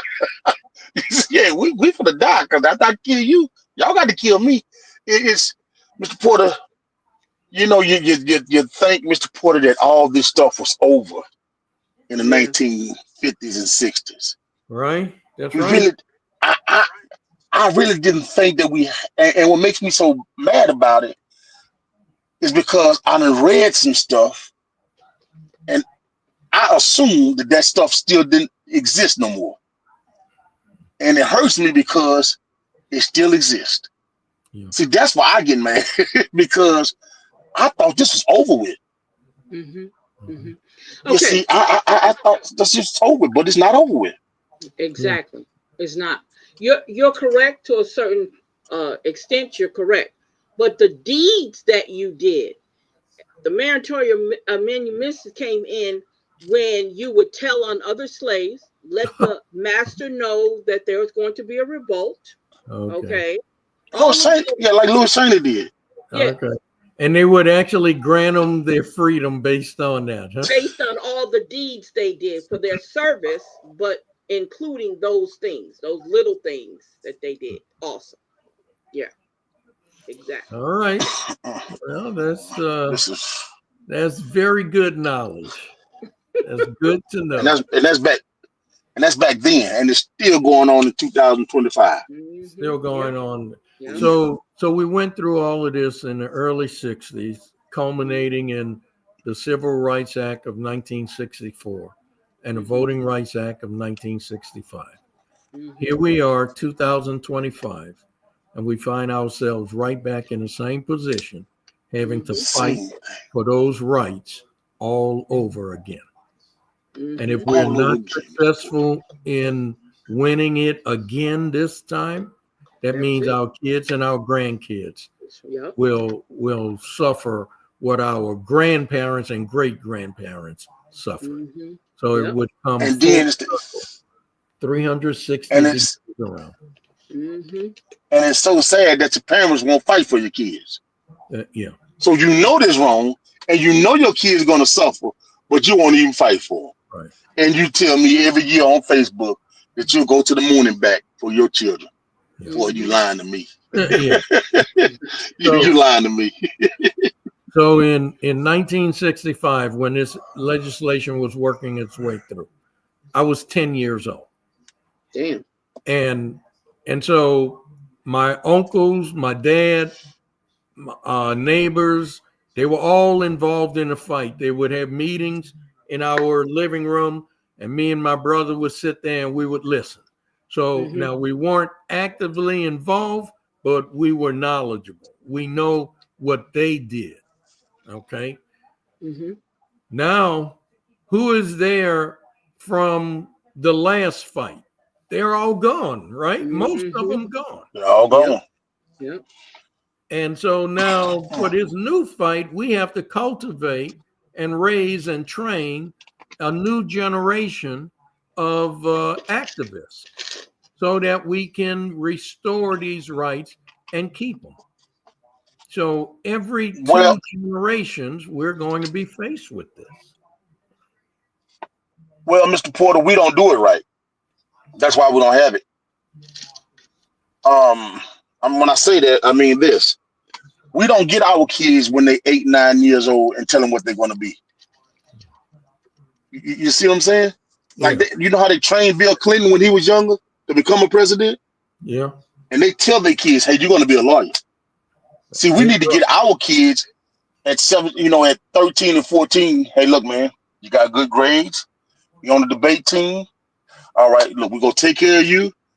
And all you got to do is follow our lead. Anything you need, we're going to take care of you. But we need you in this office, and we need you to fight for the people. We don't do that. You see, they pass it on down to their kids. We don't. We stop at a certain time. And that's, we got some good kids, some good young kids out there that'll do it. But I have, Mr. Porter, some of these kids don't know who Martin Luther King is. I know. That's right. That is true. You see? Yeah. They don't know who John Lewis is. They don't know it. I'm like, they don't know. Well, wow. If they don't know how to fight. See, if you don't know who you are, then you don't know what to fight for, Mr. Porter. Yeah, you're right. You know that. You see, Go ahead, Nat. it's just a lot of them don't know who they are. So when you're lost because you don't know what your parents and your people went through, you know, so they don't know how to react. You know, although we just took them kids to that museum in Alabama, some of them kids got in their mind that they're not going through that. You know what I'm saying? It's like they're not going through that. You know, so and they learned about them. Yes, ma'am. You see, they Papa, they went through all that kind of stuff like that. Yeah, man. Oh no, we ain't going through that. You know, and if they, like I say, if they don't know, then they'll wind up being back in that situation. Right. Yeah. And a lot of kids just don't know, Mr. Porter. Yeah. They just don't know. Look, that old saying is that if you don't know your history, you are doomed to repeat it. And our kids just don't know. You know, they don't know what their ancestors went through so that we can vote. And the number of us that don't vote after everything that was sacrificed to get us the right to vote, it's a shame. You know, it's a shame. And I expect that there'll probably be some legislation introduced somewhere that'll say, if you haven't voted for 3 consecutive elections, you forfeit your right to vote for the rest of your life. You know, right now, I believe that. they take your right to vote away if you committed a felony. And a lot of our guys who, even after they get out, they don't even go back and try to get their voting rights reinstated. And that's what Voice of the Experience is about, strictly to get the felons, ex-felons, to get their voting rights restored. But that's what we're looking at. If we don't make sure the next generation know what was sacrificed for this right and how important this right is to be able to vote and to have fair districts drawn up so that your votes are not marginalized, then we're lost. Because going forward, they're going to strip them of the vote again. And this Make America Great nonsense, they're talking about pre-1964, right? Let's make America great again. Let's take back our country. Let's get back to 1960, where they couldn't vote and they couldn't use our facilities and they couldn't go to our schools, you know, and they could not work in our jobs or work in jobs. And it was no problem if you chose not to hire them. Well, that's what we're on our way back to. That's right. That same situation. And that's why we need to continue to encouraging our people to create their own. Because if they won't let you work for them, you got to be working to take care of your family, right? So that's create right. your own. They can't stop you from creating your own. Yeah. Well, Mr. Carl, I had to call us about a day because I was frustrated. And they told me, man, let the people die. Oh, wow. They said, let the people die, leave alone. They said, because if you're dying, something happened to you, and they cut a main vein. And if you don't try to stop yourself from bleeding, that means you want to die. Gotcha. I got you. I'm like, well, hold on. He said, see, if them white folks doing them like that, and they not standing up for themselves, they want to get treated like that. He said, because everything right now is at the palm of your hand. You can pull up that 1965 Voting Rights Act, and you can read it your damn self. You sure can. They can do that. Mm-hmm. Yeah. You're right. Yeah, he said they could do that if they wanted to, but they don't want to. Understand they it. Ask us. You know. Yep. Yeah. Yes, sir. Yeah. He said they don't want to understand nothing. He said they want everybody else to do the fighting, And only thing they want to do is to celebrate with the damn fight over with. Yeah, they want the benefits, to reap the benefits. Yeah. He But said, they man, y'all love don't it. stay, man. But you got to look at it. Who taught them that mindset? Okay, who taught us our mindset then? You gonna say it like that? But who taught them their mindset that they don't do the fighting? They just reap the benefits. Who Right? taught us our mindset? Who taught us our mindset? Well, my mom taught me my mindset for sure. Because I come My from grandfather. Yeah, your my- grandfather taught it. Okay. yeah. So You know, you didn't I have just sat in the room. Well, see, I just sat in the room with John Wiley Price, the guy over there in Dallas. Mhm. He's been going to jail since 1980 something to fight for people's rights. Mhm. Yeah. You see, so I've been involved. I ain't gonna say I've been involved in it, but I'm like Mr. Porter. I just sat around and watched a whole lot of stuff. And when he said don't go like that, John Wiley Price, man, it didn't go like that. And we finna fight.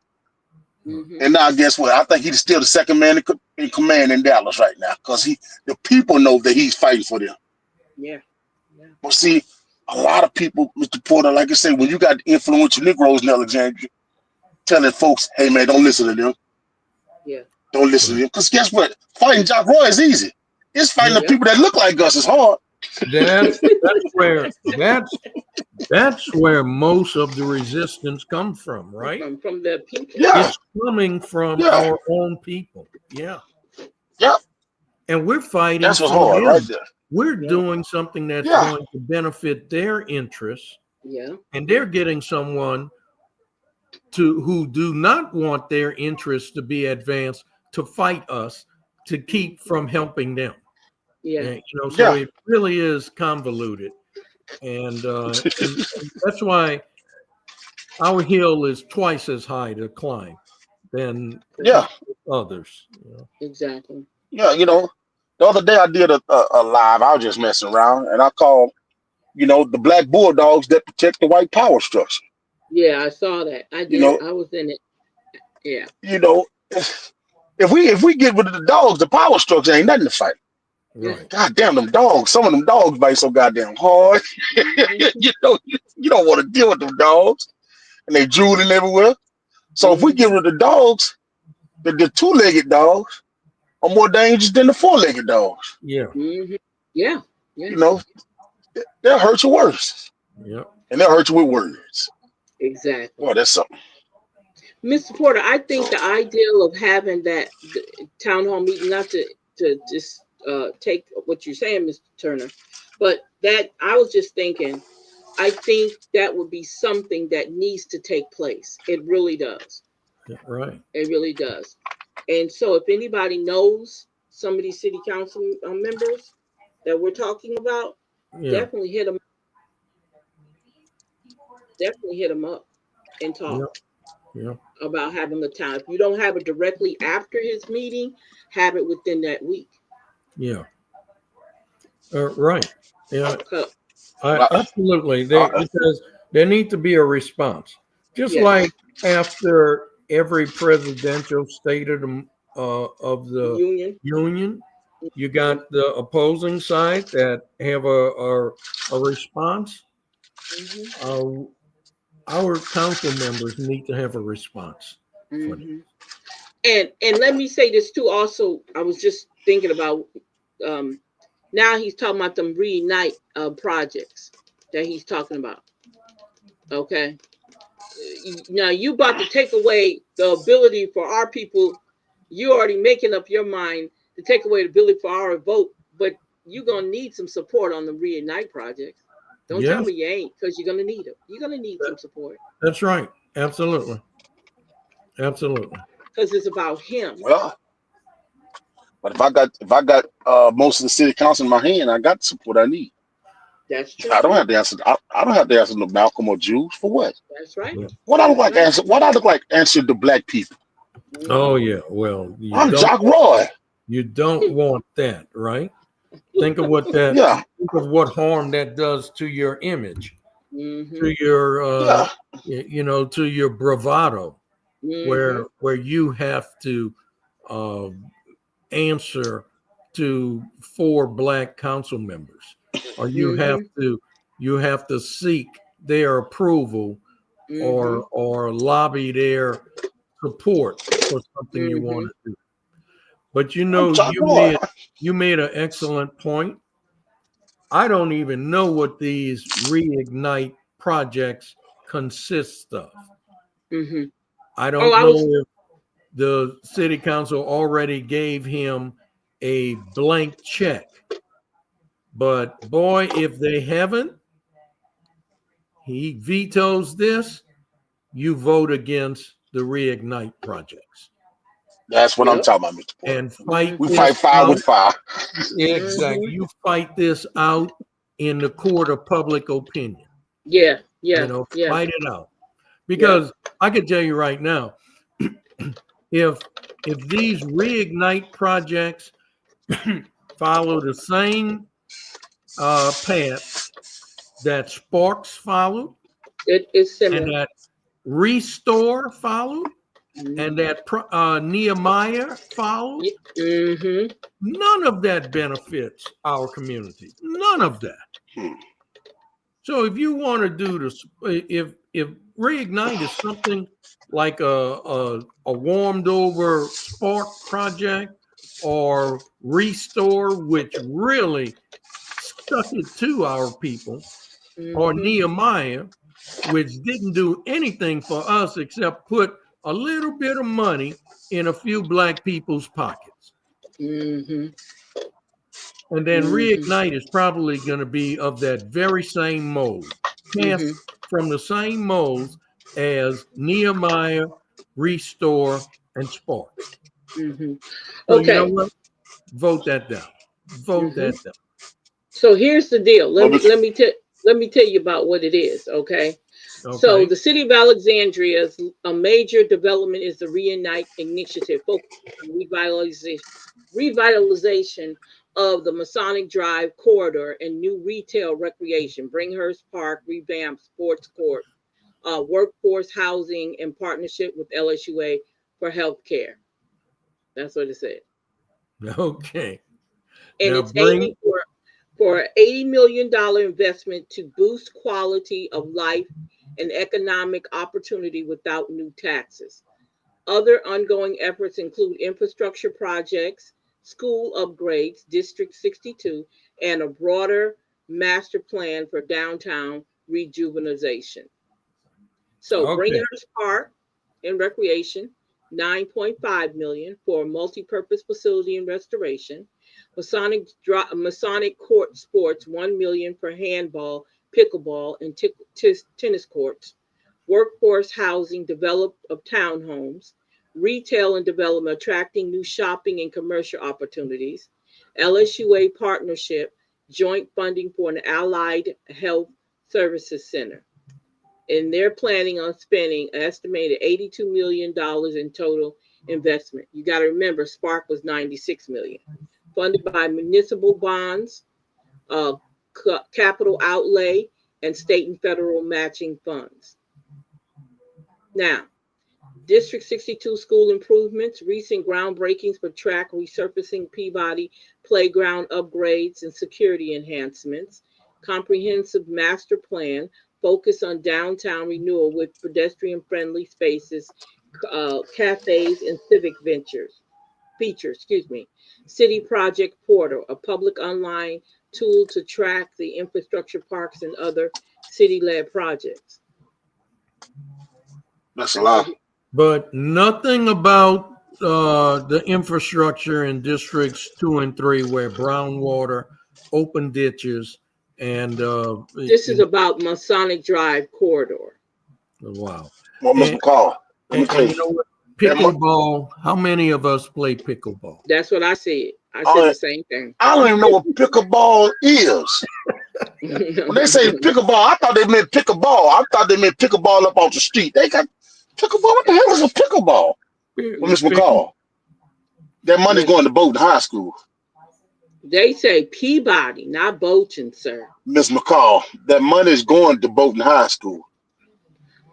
They just said recent groundbreakings for track and resurfacing at Peabody playground upgrades and security enhancements. But listen, that's school board. That's not the city. Exactly. School board. I got you. And check this out, Mr. McCall. Bolton Street is more closer to Masonic than Peabody is. So what the hell Peabody got to do with it anyway? Because you know why? They use Peabody to play on the black people. Right. Because guess what? It probably said it could be used for, but not limited to. Yeah. Oh yeah. Oh yeah. But look, remember when they were doing the artificial turf at Johnny Downs?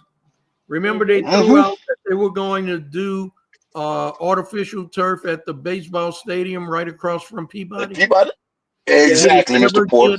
Did it ever get artificial turf? I don't think so. I don't think it did either.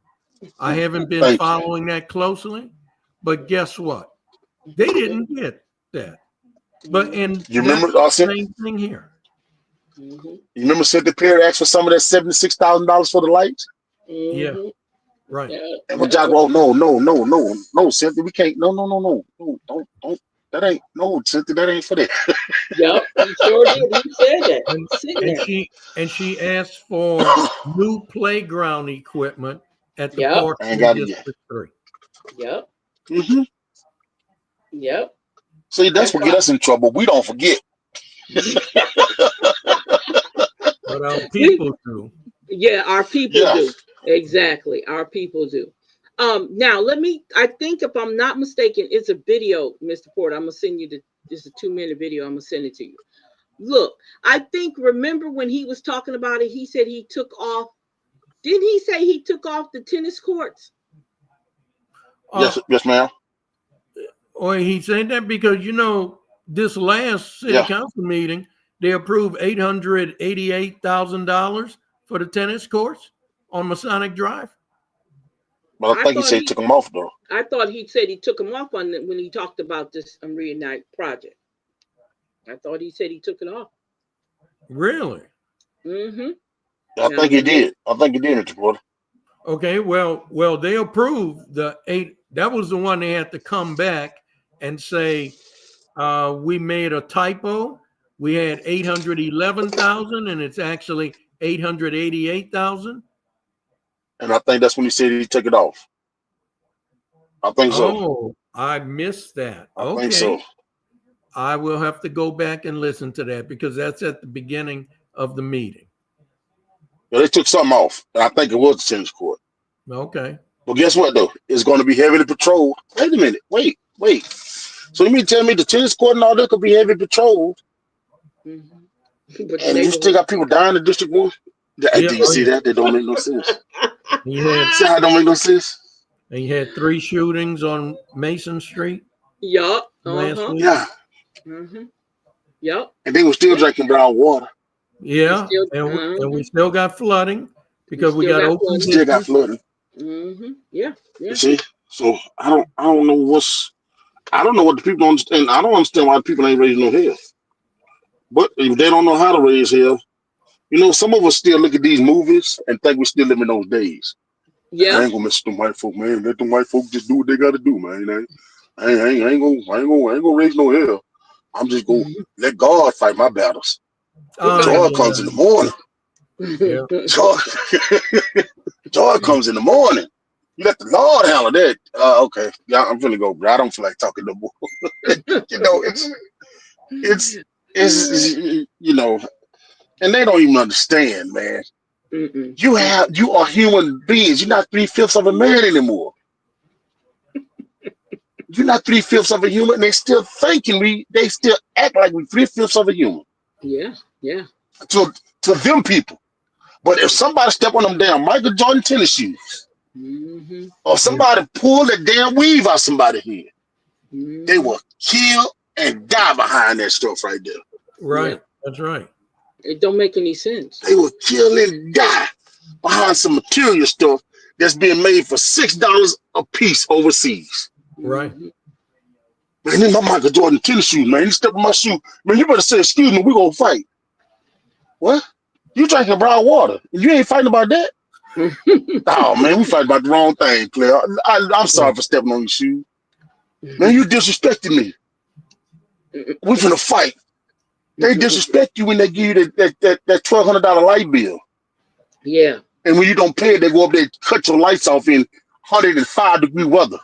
Mm-hmm. And you don't call that disrespect? Yeah. Oh, player, you got it all wrong, player. You see, so, I mean, Lord, I don't know. I just don't know. I don't know.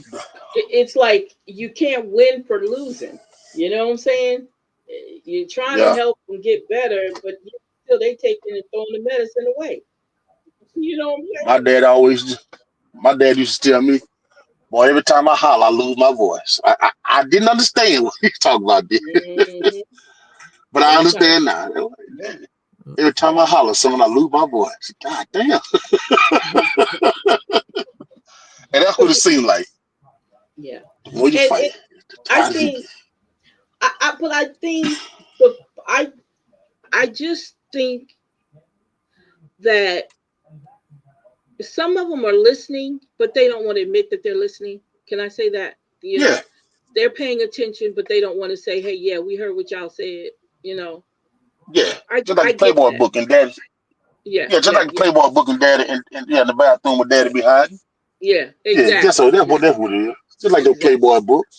Exactly. I want to look at it, but I don't want nobody else to know I'm looking at it, so I gotta hide. You gotta hide. Exactly. You're right. I gotta hide it. Because Miss McCall, I know at least 3 women, Miss McCall, that call me.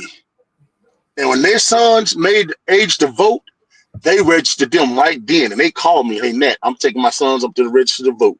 If their sons are in college, when they come down to voting, Miss McCall, they go get them boys.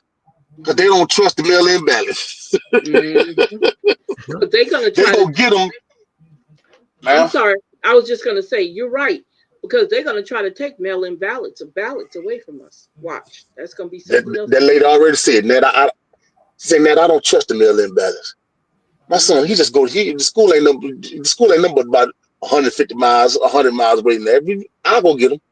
They'll get them, especially early voting, so you can get them on the weekend. Yeah. And they'll bring them kids home and they'll vote. Yeah. So some people listening. Yeah. Right. Some people listening. But boy, they can't let nobody know they listen. I can't let nobody know. Yeah, I can't do that. Look, if the mail-in ballots weren't actually being tabulated, Donald Trump would not be trying to get rid of them. Oh, yeah.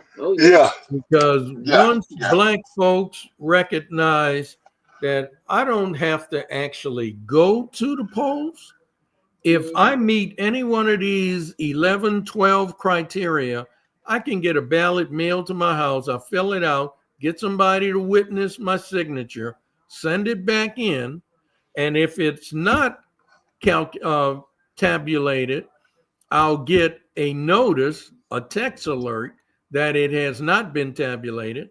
I could either go up there and correct it or make my way to the polls during early voting or during the actual election day, so you'll have 3 overall chances. But now, Mr. Porter, didn't they switch up on the criteria? Well, what happened was Jeff Landry, the governor, he put stringent restrictions on who could assist with mail-in ballots. Yeah. So, like, I can't bring in more than 3 ballots to the voters' registration office. I can't assist people with ballots, and I can't assist people with voter registration. They put a lot of restrictions on that, but we still have they did? The ballots. Yeah. You know what they did? Just like the slave days. You can't teach a nigga how to read now. What you trying to do? Come here, Mr. Porter. Come here, girl. Come here, girl. What you doing? Come here, girl. What you doing? You know I told you not to do that. I already gave you 20 lashes last time. Yeah. You didn't learn the lesson. You don't teach them how to read, write, and calculate. Don't do that. Don't do that. You don't have a right to What that. you trying to do now? Yeah. Trying to have an uprising? I know you're not trying to have an uprising now, are you? Yeah, I mean, it's so slave mentality, like for the intelligence. You know, like this here, Mr. Porter. I don't know if you see where they gave Matt Johnson the award. Did y'all see that? When you posted that. Oh my God. Yeah. Mr. McCall, they gave him an award Yeah. for doing what he. Come on, you don't think Jack Roy had nothing to do with that? Yeah. I Good do. job, man. We're going to recognize you. And that's what they're doing. Just like they do the slave. They look, you caught them. Good job. Here, take this Mhm. half a pig right there. Take this home. I mean, it's like, man, come on. Man. They playing in your face, and they don't want you to think that they playing in your face. Right. But in order for them to make sure that you don't think they playing in your face, they send one of the black bulldogs. Say, "Oh no, he's not doing that. No, he's a good man. He's a good man. She's a good white woman." So it's well, I tell you, well, So he gets the reward for being a citizen and working at the planning commission, basically. Yes, ma'am. Timing is everything, Mr. McCall. Yeah. Timing is everything, and that's what it seemed like to me. He got it after the thing got passed. He said he got several different businesses and he employs over 100 people. Who? What, privately, or he's talking about at Rapides Area Planning Commission? No, he talking privately, him and his wife. Well, why in the hell he scared to lose his job then? Didn't you see that on his what's the name? Yeah, but why he scared to lose his job? I don't know. Well, See, Mr. McCall, I drive trucks. He makes over $100,000 Yeah, he sure does. at that job, and of course he got medical and retirement. Yep. So with his little businesses, he's probably not out there paying for medical and stuff for his family, you know. I wonder, is he hiring illegals? Is he hiring illegals? What kind of businesses he has? It doesn't say. Hold up. Let's go back to. See, he didn't say. Might be Yankee Clipping. I don't know. Huh? He might be Yankee Clipping. Yeah, might be Yankee Clipping. Because Mr. McCall, if you could hire over 100 people, Mr. McCall, man, I ain't worried about losing nothing. What you say? Do what, Jack? Man, hell with you, I'm gone. Yeah, that's a lot of people, Mr. Porter. Is he running a farm, like a crawfish farm, or oh Lord Jesus, a nursery, or is it labor? Thank you, Mr. Porter. Got a lot of people working. Thank you. That's a lot of people, Mr. McCall. In order to have a lot of people, you got to be making a lot of money. Yeah. And you know, business in the industry of making money, they don't want to really pay nobody a whole lot of money. So who's he hiring? See that? See? Can you imagine matching 7.5% of their salary, sending that to FICA for 100? Yeah. You see, somebody making some money somewhere, unless he got, hey senor, we through. Yeah, hey senor. If you got hey senor then working for him, he probably ain't paying him nothing. He said he employs 100 people. Y'all, you didn't see that when you read that?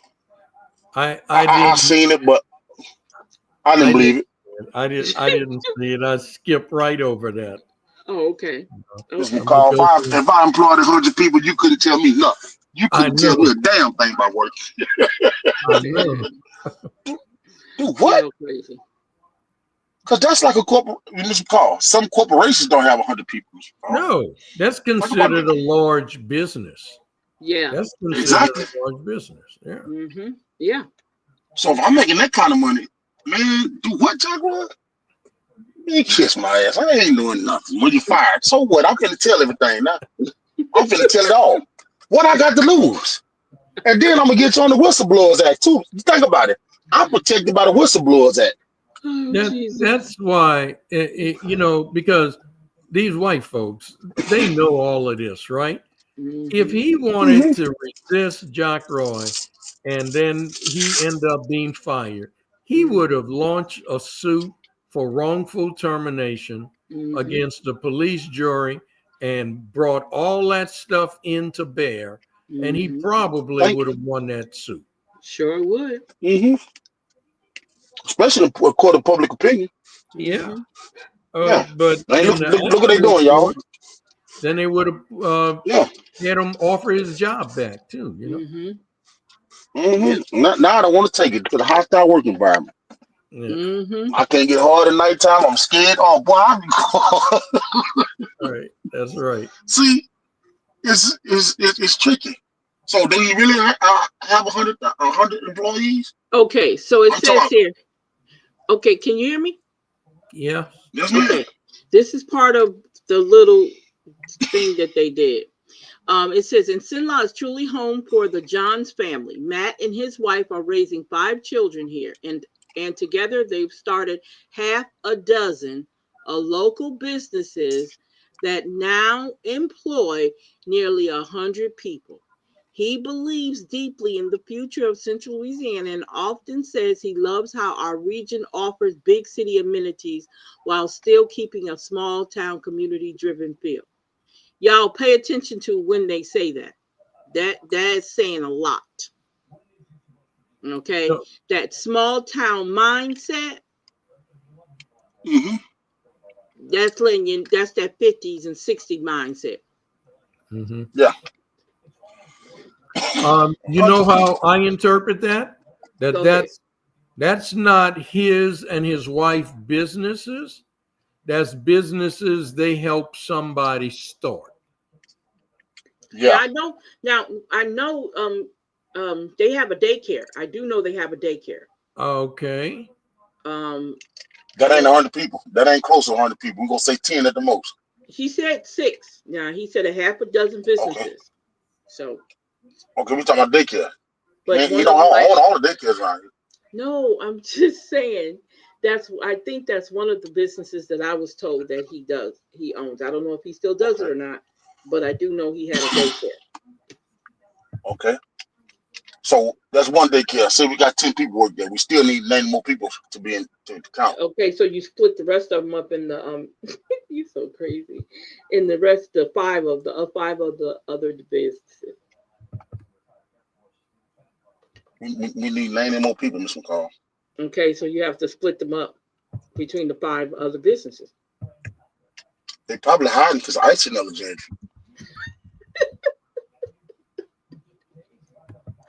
I'm just saying. Look, I'm just saying. Okay, I'm just saying. Okay. I'm just reading what he said. I don't believe it. Because that's a lot of money you got to pay for, like you say, unemployment insurance. But If they legal, you know. Right? Yeah. If they're legal, yeah. Yeah. Yeah, you got a lot you got to pay for. Mm-hmm. Mm-hmm. And if you could afford, I don't know no man that own that got 100 employees and still working, Mr. McCall. I know a man had 100 employees and he'll check in on his job every once in a while. Mm-hmm. But he didn't work too hard. He didn't work for nobody else. He worked when he came in. He's working on his own trucks. But Greta have you working your job and somebody else's job. Look, So Greta make you do it. did they mention what his wife's name is? I'm on the Secretary of State website, and I don't see nothing with Matt John though. I don't know what his wife's name is. Now they got a Matt Johns, Alexandria. It's the Louisiana Planning Council, but that's the only one. Yeah. So it must be under his wife's name. Probably is, but I don't know what her name is. Now there's one in Richmond, Louisiana, called Cajun Relief Foundation. Okay. Where is Richmond? Up there by Monroe. Okay. But you know somebody who knows, right? We both know somebody who knows, right? Yeah, yeah, we know. We know. Yeah. We know. Yeah. We don't show. We know. Yeah. Oh, okay. And that one's inactive. That one's inactive. So yeah. So Matt that was in the John, war to keep his 43 Johnson Street, Alexandria, Louisiana. But it's been inactive since 2021. So they have to be under his wife's name. Well. If I had 100 employees, boy, in the way, boy, truck, do what? To a truck? Oh no, man, crazy. I'm not. No, I don't understand that, Mr. Carl. But okay, so on average, the poverty line is what, 21,000 annually, or is it? What's the poverty? It was recently increased because of inflation. Gotcha. So for a family of 4, I think it's now like 30,000. Okay, yeah, okay. I had that number But in my head. I'm just going off something I read briefly. You might have to double check me on that. But actually, be surprised, Mr. Porter. That's the number I had in my head. Okay. Before I said 13, that was the number. That's weird. And you know, Mr. McCall, ain't too many companies around here paying $30,000 in Alexandria. No. I get you. That's the cold part about it. Right. Okay. Yeah. So that's why. Go ahead. That's why I won't come home. Man, no. What? It had a company told me that I'm gonna make $45,000 a year. You know what the man told me? That's good money for around here. I said, what? Yeah, he was right. Okay, what? For one person is 15,000. For a family of 4 is 32,150. Okay. All right. Now, okay. So on average, they could be making 15,000, right? Without family. Annually. 15,000 times 100 is what, Mr. McCall? That's over $1 million. So if you paying that much money, how much money are you making? That's true. Thank you. What's the return on the investment? Yeah. So why in the hell I gotta listen to Jock Floyd? I'm whistleblowing. Everything going up in smoke. Everything going up in smoke. And I got lawyers to fight the case. I'm telling everything. Hell. Yeah. So that right there. And that see, Mr. McCall, once you have poor education and unlivable wage, you create an environment to where people are just walking dead. They can't enjoy life because they're working too hard to try to live. That's a horrible way of living. So I'm called 45,000. You just think about this here, 45,000. That's good money around here. We ain't saying nothing about taxes. You see what I'm saying? So that ain't 45,000 right there. Exactly. So what I'm looking at might be about 37. Or you ever take what 12-13%? We'll say 37. Now, if I want to live in a decent neighborhood, I got to pay at least what $1,100. Look, that's gone. And you see what I'm saying? And we ain't talking about car insurance. Nope. We're not talking about light bill. Nope. See, so it's like no. Man, when you getting off the road, when everything paid off, and guess what? I still ain't coming. That I'm still not coming in here. No, because I ain't gonna be able to live like I want to live. Yeah. You know, and it's not being greedy, Mr. McCall. It's just being a man. I want to go on vacation and don't have to worry about nothing when I go on vacation. Yeah. You see, I don't want to go back and hope the light's on when I get back home. No, man, I can't do that. No, I ain't doing that. And you know, he's up in a nigga. Well, call it what you want to call it. But I just, and that's what we got to explain to our kids. You don't have to settle for nothing. I had a friend that taught me a valuable lesson.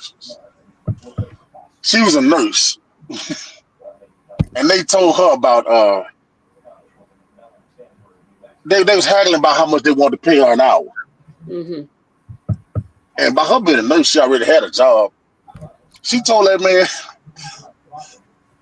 the law is you can't pay me no less than $7.25 an hour.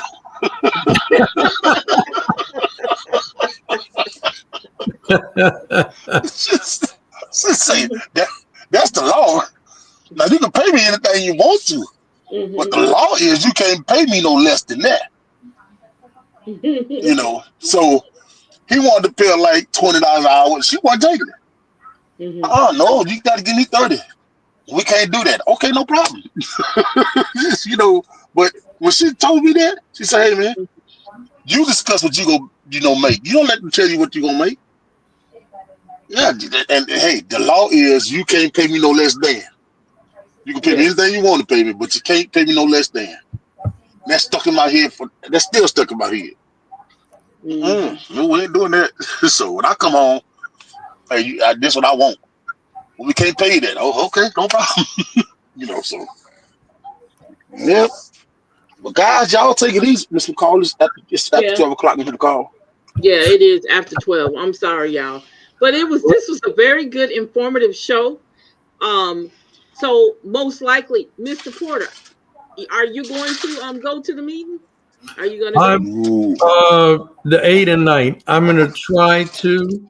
Okay. But I tell you what, tomorrow I'm going to try and write up a comment and send it to them. I got you. I knew you did. Yeah, and look, I'm going to give I'm going to give Malcolm and Jules and Cynthia a call tomorrow. Okay. And see what their strategy is, and suggest that they might consider, conducting a town hall meeting on their own, and it being able to explain the other side. And the ideal that taking this whole situation serious, because to me, this is very serious, because when it comes to voting and getting things done in their districts, this is going to affect it. And this is why the people need to understand how important it is. And from this day forward, this is affecting everybody. And if you look at it from the nationwide standpoint, people understand that it's going to affect how they vote, where that money, federal dollars are going. They're paying attention to that. And that's what they need to do here in Alexandria. Yeah, you're right. You're absolutely right. And then if we don't stop them here, what's their next move? Yeah, they already saw it. They went to the state legislature. I don't care what the charter says. They went to the Louisiana Bond Commission. I don't care what the charter says. Yep. I'm going to redistrict. I don't care what the charter says. Yep. But what's the next major move? So where do we draw the line? Where do we mount our resistance? That's right. That's what you got to keep in mind. Yeah. Okay, you guys, I want to say thank you so much, Mr. Tavar. Mr. 10. Mr. 10. Mr. 10 probably went to sleep on us, knowing him. But this was a great show. Thank you guys for hanging out with us. Thank you, Mr. Porter, for stopping in and giving us all that knowledge. Thank you, Mr. Turner. Thank you, Miss Dixon. Thank you, Miss Battle. Who else was over there? Because I can't see it on this. What's there? I know the whole crew. I'm just going to say thank you to all the crew that came in and listened and commented. Thank you guys. You guys keep this show floating. And you guys have a safe weekend. We will be back Monday. We're going to have to do a show Monday. We definitely have to do a show Monday and Tuesday for sure. Okay. Because I can imagine what he's going to say. So you guys have a great evening. Have a great night. Well, good morning now, because it's after 12 now. You guys have a great Saturday and Sunday. And we should be back here Monday. Okay. Okay, folks. Bye-bye. All right. Good night. Good night.